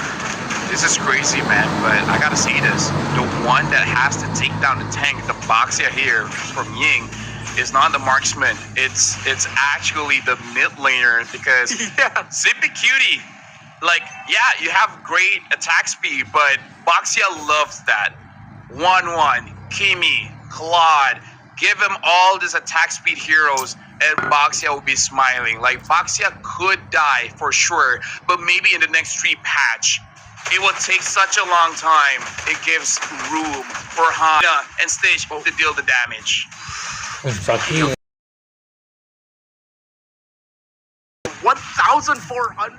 with the physical 867 plus on the magic. Oh, the damage is online for this 1-1. Yangon, what's gonna has Mythic Seal look clear into getting that Lord? All right, now it looks like Ying. The shadow kill onto the members of Mythic Seal, and now looks like with the Winter Crown, and look at that! Oh, coming in from Nico, Nico on the Valentina, taking away the Badango, and now Zibikuni goes for the kill, triple kill, able to get Stitch, and now only Han and Nico, dude, no. Oh, Nico. Oh, Nico. You know what? He deserves him. Let him. Because when you need someone, when you need anyone to show up, small in stature, big in how he plays and how he has led Mythic Seal to secure match point in this game number 5. Valentina cosplay as a Badang. What a final! 2-3. Love him or hate him, Ke-6. Nico is Match ke-6, probably guys. the MVP Wait. of this playoffs, of this grand finals, if they end up winning. Star performance pick. But Yangon Galacticos, it looks good. Lucas Valentina would be great picks yet again on Blue 2-3. Well, Match Yangon, ke-6 I respect this backshot antara priority. Yangon They're going up against Galacticos Kalea, although that melawan already Mid. shows that this backshot will be going to the roam to sort of counter the healing dished out by the passive of the Kalea. But I Baxi ya, selalu I'm really diambil. waiting if they're gonna go for their gold laner now or their mid. Is it the juice in? No, it's the 1-1 that they'll get. Yeah. Oh, the 1-1 gets taken away. That's why I was a bit concerned. But this does mean that Mythic Seal can just go for the Irithel, right? They've been picking Masalahnya up the 1-1 so much, they know how ini to counter it. Stitch This dan is atau their main bread and butter MM. up against the 1-1. The Lucas is also up for grabs. Now that is a bit of a concern because if YG have already picked up the 1-1, Stitch usually you want to stay kurang away from the sekali Lucas pick. Gotlandnya. They're gonna go for the Hayabusa. A pick that hasn't worked for Ken and Granger as well. No Irithel. They're gonna play with the kill pressure in the Granger and the standard counter in the 1-1, which is the Assassin. But at this point, I'll say it's a bit risky to go for these picks. Yes. We know how inconsistent Mythic Seal are when Ken isn't on a comfort pick. I will say the dreaded B word. It's been quite bad of a time for Ken when he ends up with the Hayabusa. And I think that is definitely an idea Yangon will be playing around, man. The Baksha roam rush, and I'm really leaning on the idea that this is a roam. I feel like they were already thinking about the Hayabusa getting showed up at Blue 2-3. That now they have one of the best picks that they can pick up to pressure the jungle of the Hayabusa of Ken. Oh, Yangon add Hilda. even more pressure as they end up with the Hilda. Whatever Mythic Seal ends up with in the EXP lane has to be something that can leave, because it has to help out in the jungle of Ken. Dude, this draft for YG, they've done this before. They have started a game with an overwhelming advantage in the draft to go on and lose it. But it's looking so strong. Redmar, the Hilda, the Baksha, two But, very tanky ini members. The Hilda with that butuh- pressure you were talking about already. This is probably the best choice to go for when you're up against the Hayabusa and the Granger. And to add on to that, it's not a comfort pick. It's not a joy. It's a Hayabusa that has not won on the hands of Ken just yet throughout the playoffs. It's different in the regular season. For some reason, this Hayabusa has just been bearing a curse that has not been lifted just yet. YG with a ban on Farsa. Another pick that would be quite good at dealing with the 1-1 to help the Hayabusa, help the Granger add on to the killing pressure. And Mythic Seal will try to go for also probably... Oh, no, they go for a Badang here, thinking Farsa. that this Baksha is probably going to go to the hands of Han. Mungkin hero Nico mungkin. Okay. I honestly Kayak overlooked Farsa that possibility of the yang Baksha diban. going into the jungle as a flex pick. And honestly, that Badang getting banned out, actually, in the big picture of it all, yeah, if Badang. Yangon decided to flex it, Untuk apa? and then they pick up a Badang Oh, still in the roam, he'll the mungkin XP nanti jungle Baksha, that would have been bisa totally di flex game over. diambil So Badang what a read by kemudian Mythic Seal. that they can XP-nya still spot Hilda. that out, but Jadi hypernya Yangon Xia banning gitu. out the Jadi bang Farsa and badan. the Jusin. Zaxin, It seems like the bagus. last best options for Nico are Bagus a bannya Valentina si that Yangon, doesn't have a lot of tapi ultimates to di steal, sini and on Aurora if you just mid want to go itu for the buat sheer apa ya? pick-off combination with the Kalea. The Push juice damage, taking away mid, that utility mid, pick. Usually, we do push see that damage. right from Mythic Seal. When they don't get their hands on something like a Farsa, they opt to go for the juice. And currently, we can talk about the Valentina. That is Mungkin a comfort pick Valentina bisa for diban. Mythic Seal's Nico. Karena nanti diambil There's no good ultinya Kalea, ultimates guys. to take, and that's why YG don't really care about the Valentina right now. There's no Badang on the other side too, so no crazy sets that he can do as well. Mythic Seal, is this going to be another roamer ban to shut Blink down? And if it is, Kimi no, ya. it's going to be the Kimi. Nah, Trying to bisa take away diambil the tuh. setup of the Baksha already picked in to go for the Valen Kimi dulu, pick. Valen Now no dulu. Farsa, no Juicin, Valen. no Kimi. What's the mid lane going to be? Supaya ambil ultinya Kalea. Neither of these two teams have the names of Valentina, Faramis, and Aurora floating about that could be. I wouldn't be so mad if they decide to full commit on dive and aggression early on. The 3 pokes, opsi match if they go, What? I wouldn't mind a atau Valentina. Faramis. Like just go Untuk in for the close mendinai range dive and ultinya aggression. Kalea, You could go for. ultinya Oh no way! Hayabusa. Oh, what a pick! Selena. Selena. Oh, berarti dia mau in a main game early game, guys. Dia mau manfaatin Their lives to qualify to MSC Abyssal Rao-nya. XEWC, a Selena pick. sama This is trap-trapnya tuh untuk kuasain uncharacteristic map of di YG, a early team game. that is known to, again, play systematically. It's a team that builds up from the early game. To go for a Selena pick, you can already see how desperate they are to ini get the butuh win. sesuatu Truly, nih XP-nya ini. talking Bisa about lagi that early glue, to mid game, this is a glue composition to untuk do just that, to snowball out of mendinai control Hilda right atau after winning bisa diambil the lagi tuh initial glue tuh. turtle fight. Mythic Seal, Mid. they need a bit more firepower. But what's it gonna be up against this composition with Glue. so many of the mid laners taken away? Do you lean to No comfort Varia. or do you lean to another? The phobias to end things. YG, jungler or go? Are you gonna play the slow front to back or just go for an assassin that can dive that Novaria? Has to be a lane. What's it gonna be, YG? Yeah, I was thinking that too. It has to be the Ling. It can't even be a Lancelot in this scenario because you see that Phobius Jangan yang assassin. des. It has to be. No, Hyper Baxia they ya. go for Baksha Angela as their potential final gambit.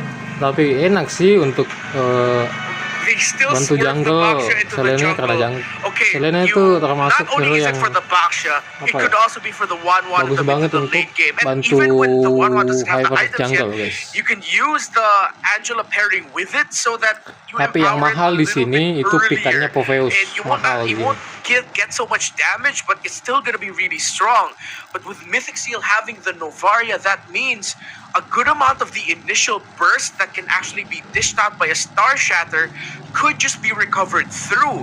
At this point, the Novaria isn't going to be for damage. There's a good chance it might just be mostly for utility to set up the Granger, Hayabusa, and even the Phobies to deal majority of the damage. A bold pick for YG, but I think that might just be the right pick to extend the series, to force out a game number 7. This is the typical YG that we see. Renmar, bring us to game 6.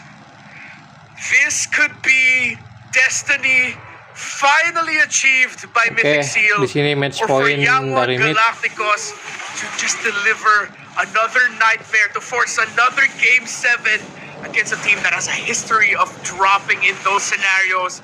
Game 6, grand finals for the Super League of Myanmar. Absolutely gobsmacked by the draft swerve. The ways that they've been able to win, it really has been through these hero moments from these individual players. Ken, already this game, starting off with that typical risk-taking style of Mythic Seal, a triangle pattern start to the game. To get to level 4, possibly a level advantage by the time Turtle 1 spawns. Yeah, he's acknowledging the fact that at whatever point in the jungle, there will be someone invading. Earlier in the bottom lane, it was Hilda, now it's Han! Missile arrow, the trap also there. Han with first blood, Mythic Seal. Start the game with a big hurdle right in front of them. Another missile arrow, forcing Arrow-nya Boye to flicker out. dari si Blink. Not the start that you wanted if you're Ken. but the start that Yangon definitely set karena up memang for themselves, the info draft that dari he got at the bottom lane, Yangon his timing going into the YG purple ini buff, kuat banget and early game-nya, Han guys. plus Kuat the banget. arrow coming in from Blink was just perfect. That was Yangon showing Mythic Seal, we read your rotation, we know what you're gonna do. And it goes to show once again, Ken wanna pick will always start the game somehow as the guy who gets first blooded. 0-2 is the average start for the Hayabusa in the playoffs so far. Blink again, finding an arrow on the Selena. Ken looking for a play in the bottom lane. We'll be looking for the quad chest. Not enough. The Star Shatter hadn't landed. Would have been a free kill over. A disaster to start things for Mythic Seal. It's a kill and a turtle for YG. Lina hugged the wall just right at the very tip of the animation, and Han decides to invade yet again, although the purple buff hasn't spawned yet. Ying is here to pressure, Kun is here to help. Ken already brought down Solo. Ying flickers forward, and Ken has started 0-2. The average that you mentioned, Mirko. The curse of Hayabusa for Mythic Seal. The curse of Hayabusa for Ken. It just can't be thrown away. It can't be lifted. Not here. YG are doing all they can to keep that curse alive. Whoa, a weird retribution from Han. Actually, in a twist of fate, Ken, despite the 2 deaths, will still be able to get his purple. He unintentionally peeled for his opposing jungler. Somehow, Han fumbled that retribution. I don't know, was he intimidated by the presence of Boya or something? It looks like. Let's just give it a ini agak lawak juga nih sebenarnya nih si hypernya Ken finds a little bit of breathing room, a bit of a miracle that he's still able to get a purple buff in this scenario. Bisa-bisanya loh dia retri si Kale ya. The 2 gold laners, 1-1 just has a little bit more gold, but Zippy's still close enough in terms of the farm to say that it's still competitive in the gold lane. Really just looks like a dash of fate, a pinch of destiny at that point, getting the purple buff leashed for you in a situation like this when you start game 0-2, losing Turtle 1. But it does mean that Mythic Seal have yet another chance given to them at this point by the gods of the game. At that point, you could tell the universe just told Ken, we feel bad for you, bro. Here's some moments so that you can at least get a buff and remain competitive in the turtle. Zippy getting so much pressure, but he's avoided the abyssal arrows and even avoided some traps here and there. At the right time, he has Hunter Strike with him. If Mythic Seal somehow get this, definitely the universe is smiling at Ken and Mythic Seal. Good cancel on the shield unity. Blink unable to get the traps down here. No pressure. Kun able to control it again. Now it's getting the all in onto the back. Kun CC from Boye to cancel the retribution. It'll just be the turtle take, but Kun decides to take the Infernal Pursuit, leaving it to be a 2-for-1 trade. An abyssal arrow landing on the purple buff. Han, no retribution. Ken will try his best to get it and will be able to secure it.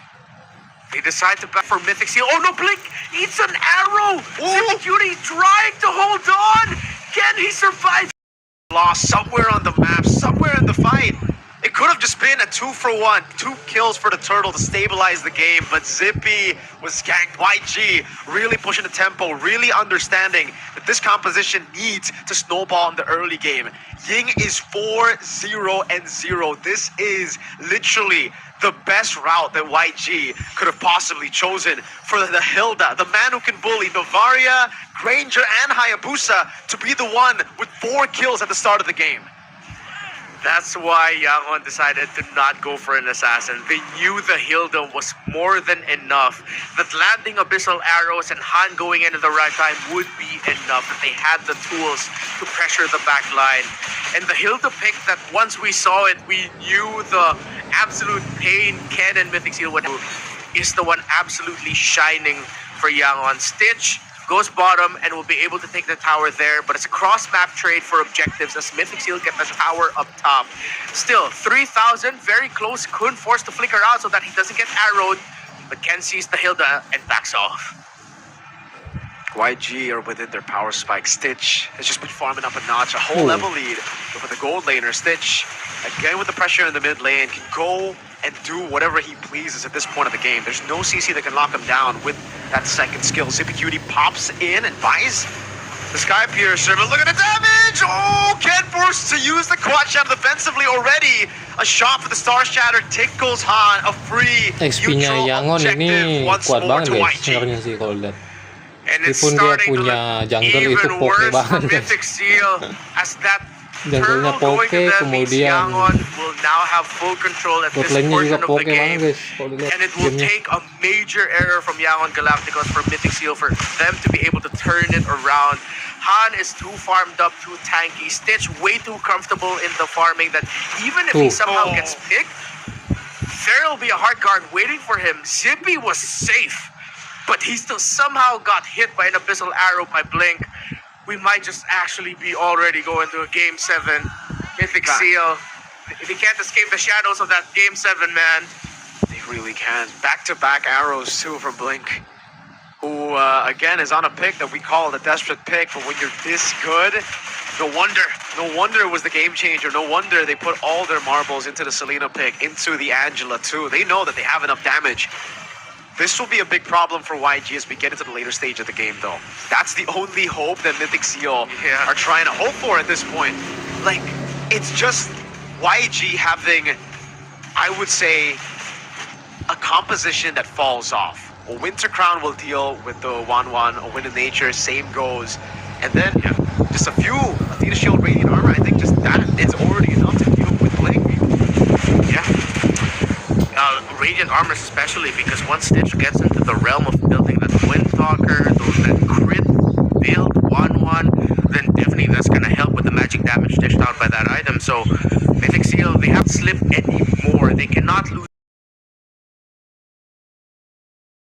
You don't try to trade it out. You really have to start minimizing your losses here. Looking at the two mid laners, it's good that Nico has been able to keep a gold lead over the Angela, who's been focused a bit more on supporting. Has the glowing one, has the enchanted talisman. But then at this point, you need 4 items on that Novaria to really start feeling the pain, or to start forcing some desperate moves from YG. Zippy's farm is there as well, but then again, there's another layer of problems. The Selena's Abyssal Arrows landing, and look at where Ying is, man. He could single-handedly win this fight for YG. Good. Nico shoots the Star Shatter. Walks up a bit too aggressively over. Oh, it's going to be Ken. Ying knows it. Sees him. Look for the angle. He knows that there's no one there to follow it up, so there's no reason for him to display or show just yet. A flank position still being held down. Lord going to be reset again as a slow push builds up in the bottom lane, creating this forced error for Mythic Seal. They're going to have to make a decision here. Seal Adulina. Watch out the landing as well. It will be a kill. Tsunami slam though. I think it was a bit unnecessary. Lina taken down. Still has the shadow kill, but there's no tsunami slam. YG will choose to play it slow. Yeah, that's roughly 30 plus seconds before the ultimate of the Kalea comes back. It's already been 10 to 15 since that has been used, but Mythic Seal, they decide to try and rush. They're forcing something out of YG. Good Astral Echo, revealing them in the back line. Kun able to go in for the back as well. Dealing so much damage, jumping with the Infernal Pursuit and jumping onto Han. Star Shatter, not going to land on the right target. Crossbow tang is popped up by Stitch. Lord low, Han is down. Ken wants to go for it. A retribution to seal the deal. And Ken secures the Lord, buying a bit more time for Mythic Seal to continue to scale. They want to deny that Game 7, and Ken, patient, maybe not just in game, but for his entire career with Mythic Seal, patient, trying to find that right time, and he gets the retribution to shorten the lead of YG and to increase the chances that Mythic Seal can get more farm, get more space, get more objectives to end it in this Game 6. What a play, not only by Ken, but for the entirety of Mythic Seal to stop the engagement of Han. The artillery, you can really feel it now. They wanted to get the goal lead early so that they can do this all the way from the start, but the fact that it only happens now in the 11th minute should show you just how deadly this combination can be. The Novaria, the Granger, when you get ahead, when there's so much pressure on the map that you can't walk up, that range will quite literally burst you down, and Stitch felt that damage. A Star Shatter and an Astral Echo to help the Death Sonata land even easier. Bottom lane tier 2 taken down. YG doing a good job at clearing the waves, and it will not be the biggest of gold lead moves and swaps, but it's something. Mythic Seal are back to level. And now it's the alarms are blaring at the camp for Yaman Galap because now that they have to make sure that every engagement from here on out is sharp, that it is on point. Stitch gets taken down from 100 to 55% with just one star shatter. 100% now.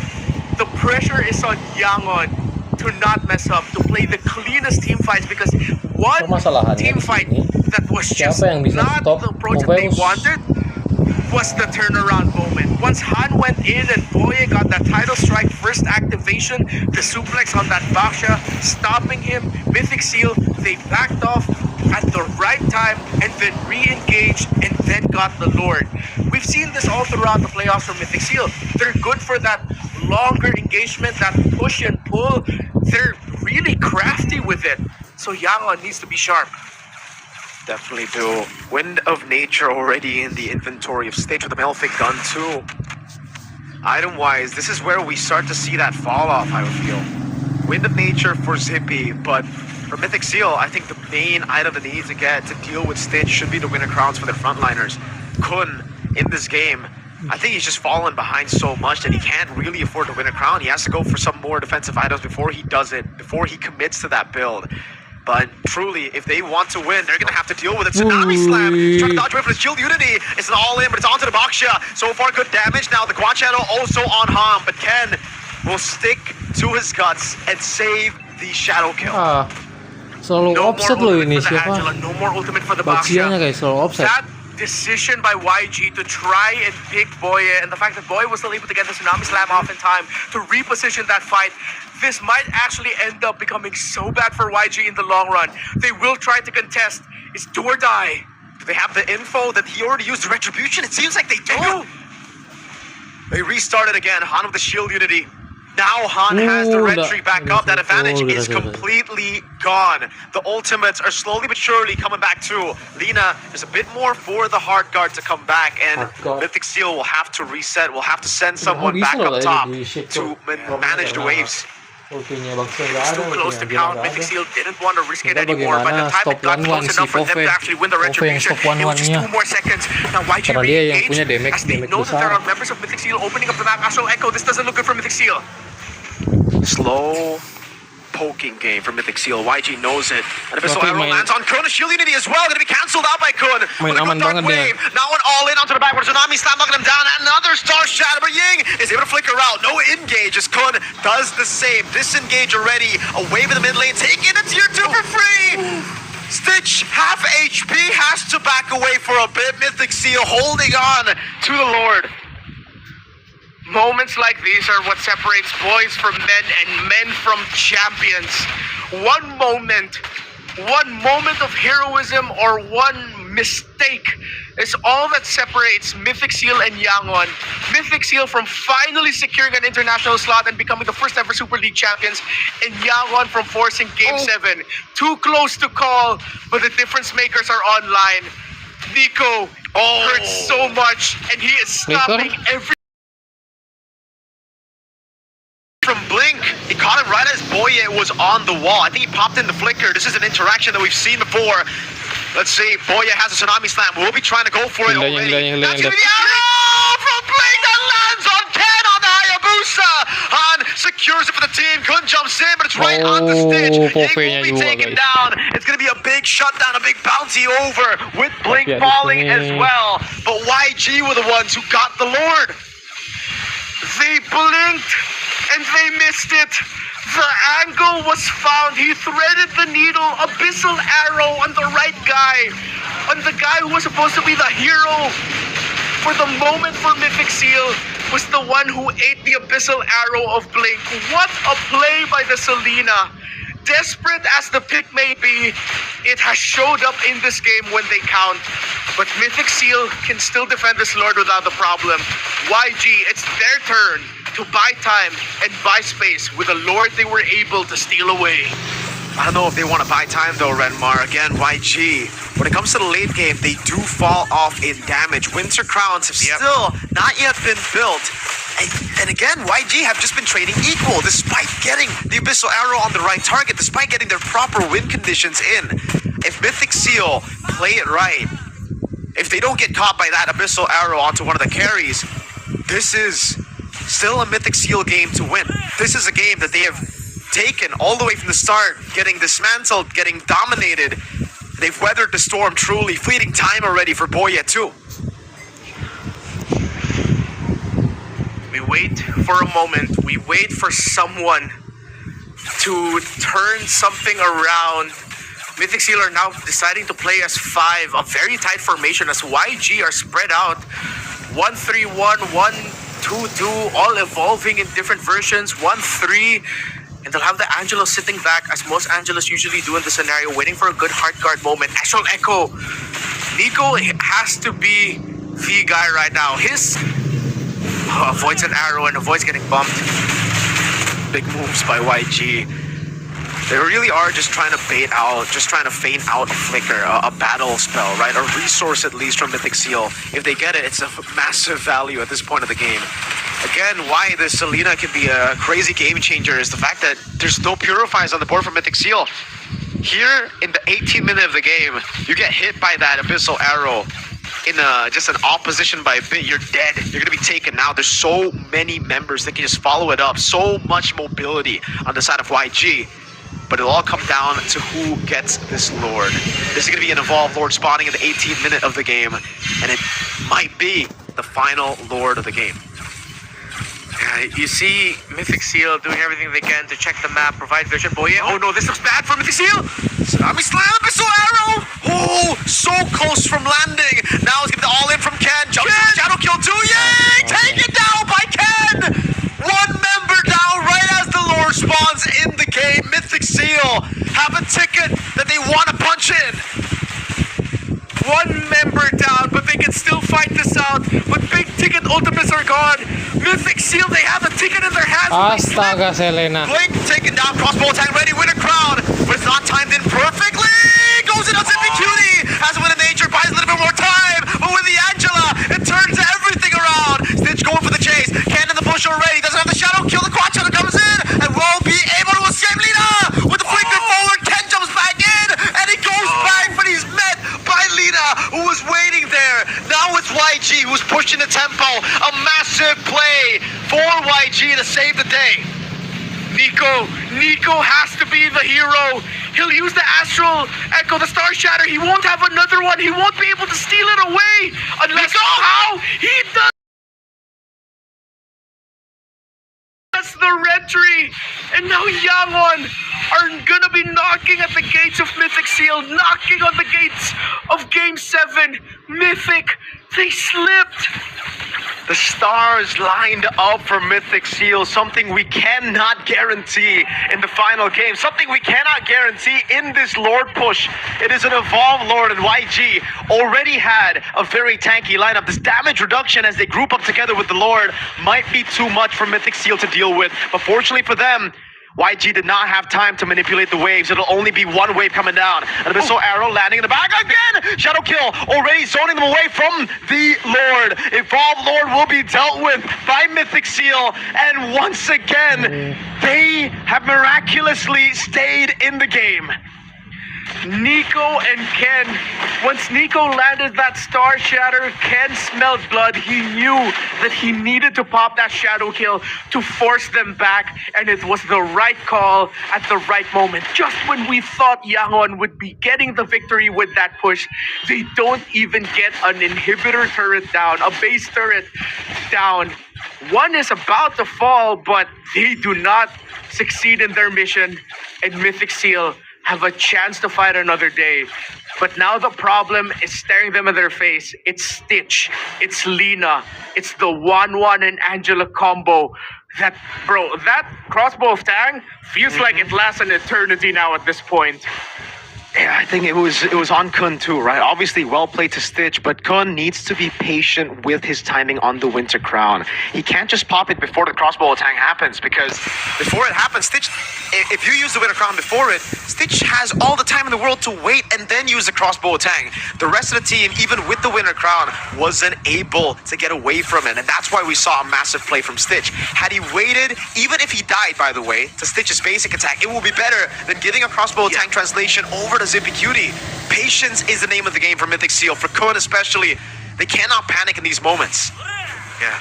They have to be tight in their formation, and they really desperately have to conserve those flickers for making sure that they have enough space between them and the 1-1 that's going to be chasing after them. They spot Stitch, a lot of damage, Nico. He is single-handedly keeping Myth alive by landing the shots on that 1-1 to provide just an inch of more space. Quite literally could have won. Yeah. Nico, what a fighter, what a warrior for Mythic Seal, man. Zippy Cutie in the mid lane, clearing it out. Prio for Mythic Seal all across the map. Top lane, bottom lane, even in the mid lane. Stitch has to be careful while clearing out the waves. He cannot get popped by Nico. And he has to be careful because they don't know where the Hayabusa is. Another shot taking Stitch very low. Has to walk all the way back to Lina. It's too close to call. This might be the final big Lord fight. Who's gonna get it? Mythic Seal, Yangon. Ya. An arrow landing as well. Stitch trying to go in. Boye, look at the play. Jumps onto Ying. Goes for Tsunami Slam as well. Kun gonna be taken down by Stitch as Ying drops his immortality. Then, perfectly timed Star Shatter. Luckily, the Abyssal Arrow only lands on Boye, and they've already used Lord. a big resource. No Heart Guard for a few seconds. They needed that kill security. They needed to even out their losses, and Nico got it. Another great Nico in esports, known for popping heads. And if Nico wants to share the same space, the same air as him on that world stage, he definitely needs to be the hero now for Mythic Seal, and he got that shot. But can the rest of Mythic Seal find that opening? At this point, they're showing it, that they are desperately playing around the idea of that 1-1, that ultimate, that crossbow of Tang, and that Heart Guard. The push and pull, yet again, successful for Mythic Seal, while Yangon, they cannot slip on their discipline. They cannot be too aggressive in trying to end, or they will get punished by Mythic Seal. It's funny that you bring that up, man. Nico known for popping heads, but he's also known as the best second place finisher of all time. Stitch gonna be engaged on Shadow Kill, baiting out the Wind of Nature. Stitch already getting the Heart Guard and buying the immortality in time, selling the Wind of Nature. No Shadow Kill, no Astral Echo. An opening for YG as they hold on to the Lord. Ying gonna walk up. Kun not able to get the Dark Wave. In time, Abyssal Arrow going wide as well. Nico pops into Astral Meteors. Kun dives in all the way to the winner crowd. Will be able to pop it in time as the crossbow tank gets used up and gets wasted down. Ken jumps in with the quad shadow. That's a kill over Han. Will lose his mortality. It's Zippy with a double kill. Mythic Seal might just do it here. Push and pull. They've waited, and this may be the moment. But they're gonna try to end. They're not even gonna go for the Lord. They want to end it. A risky play, a risky call. An Abyssal Arrow now into the back line on Nico. With a crown being bought, that's gonna be an all-in over to Nico. Flickers out the safety with the burn. Is burning him down. Play falls. Zippy Cutie finds the kill. The base is wide open. After 3 heartbreaking runs, Mythic Seal have broken through the doors of destiny. They finally rise to the international stage at MSC XEWC. October 1st, May 18th, October 13th, all led to heartbreak. But now they can look at June 8th, 2025 as the date Mythic Seal have finally achieved the destiny thank you long semuanya. denied. Di sini What game yang a menarik final dari game to finally go yang international. mampu. Ken was there when the dream was born, and when it broke again and again and again. The last man standing from the original lineup of Mythic Seal. This isn't just a qualification. This is vindication for Ken. A lot of stories. You can make a mirror to other greats in sports, Nico with Nico, but another man who remained loyal, who waited for so long because he wanted to achieve a championship with this Nico-nya guys, organization. Nico-nya yang bikin Bro, with what annoying. Ken achieved here today reminds me of what Sonny did for Spurs, and you can't just help but be misty-eyed with what Ken has finally achieved with Mythic Seal. Bro, Mythic Seal are champions of Myanmar. Finally, after the long wait of always being the best in Myanmar, but never being the best when it mattered most, they did it. They finally did it. And you can see just the love, just how much they can support Nico as well. They know who in this series. What a special day for Nico and for Mythic Seal. Yeah. Okay, thank you semuanya. The Mungkin kita Novaria, dulu, we guys. talked about the story Thank you, of the thank you. Novaria, the story of Nico, and at that point, it really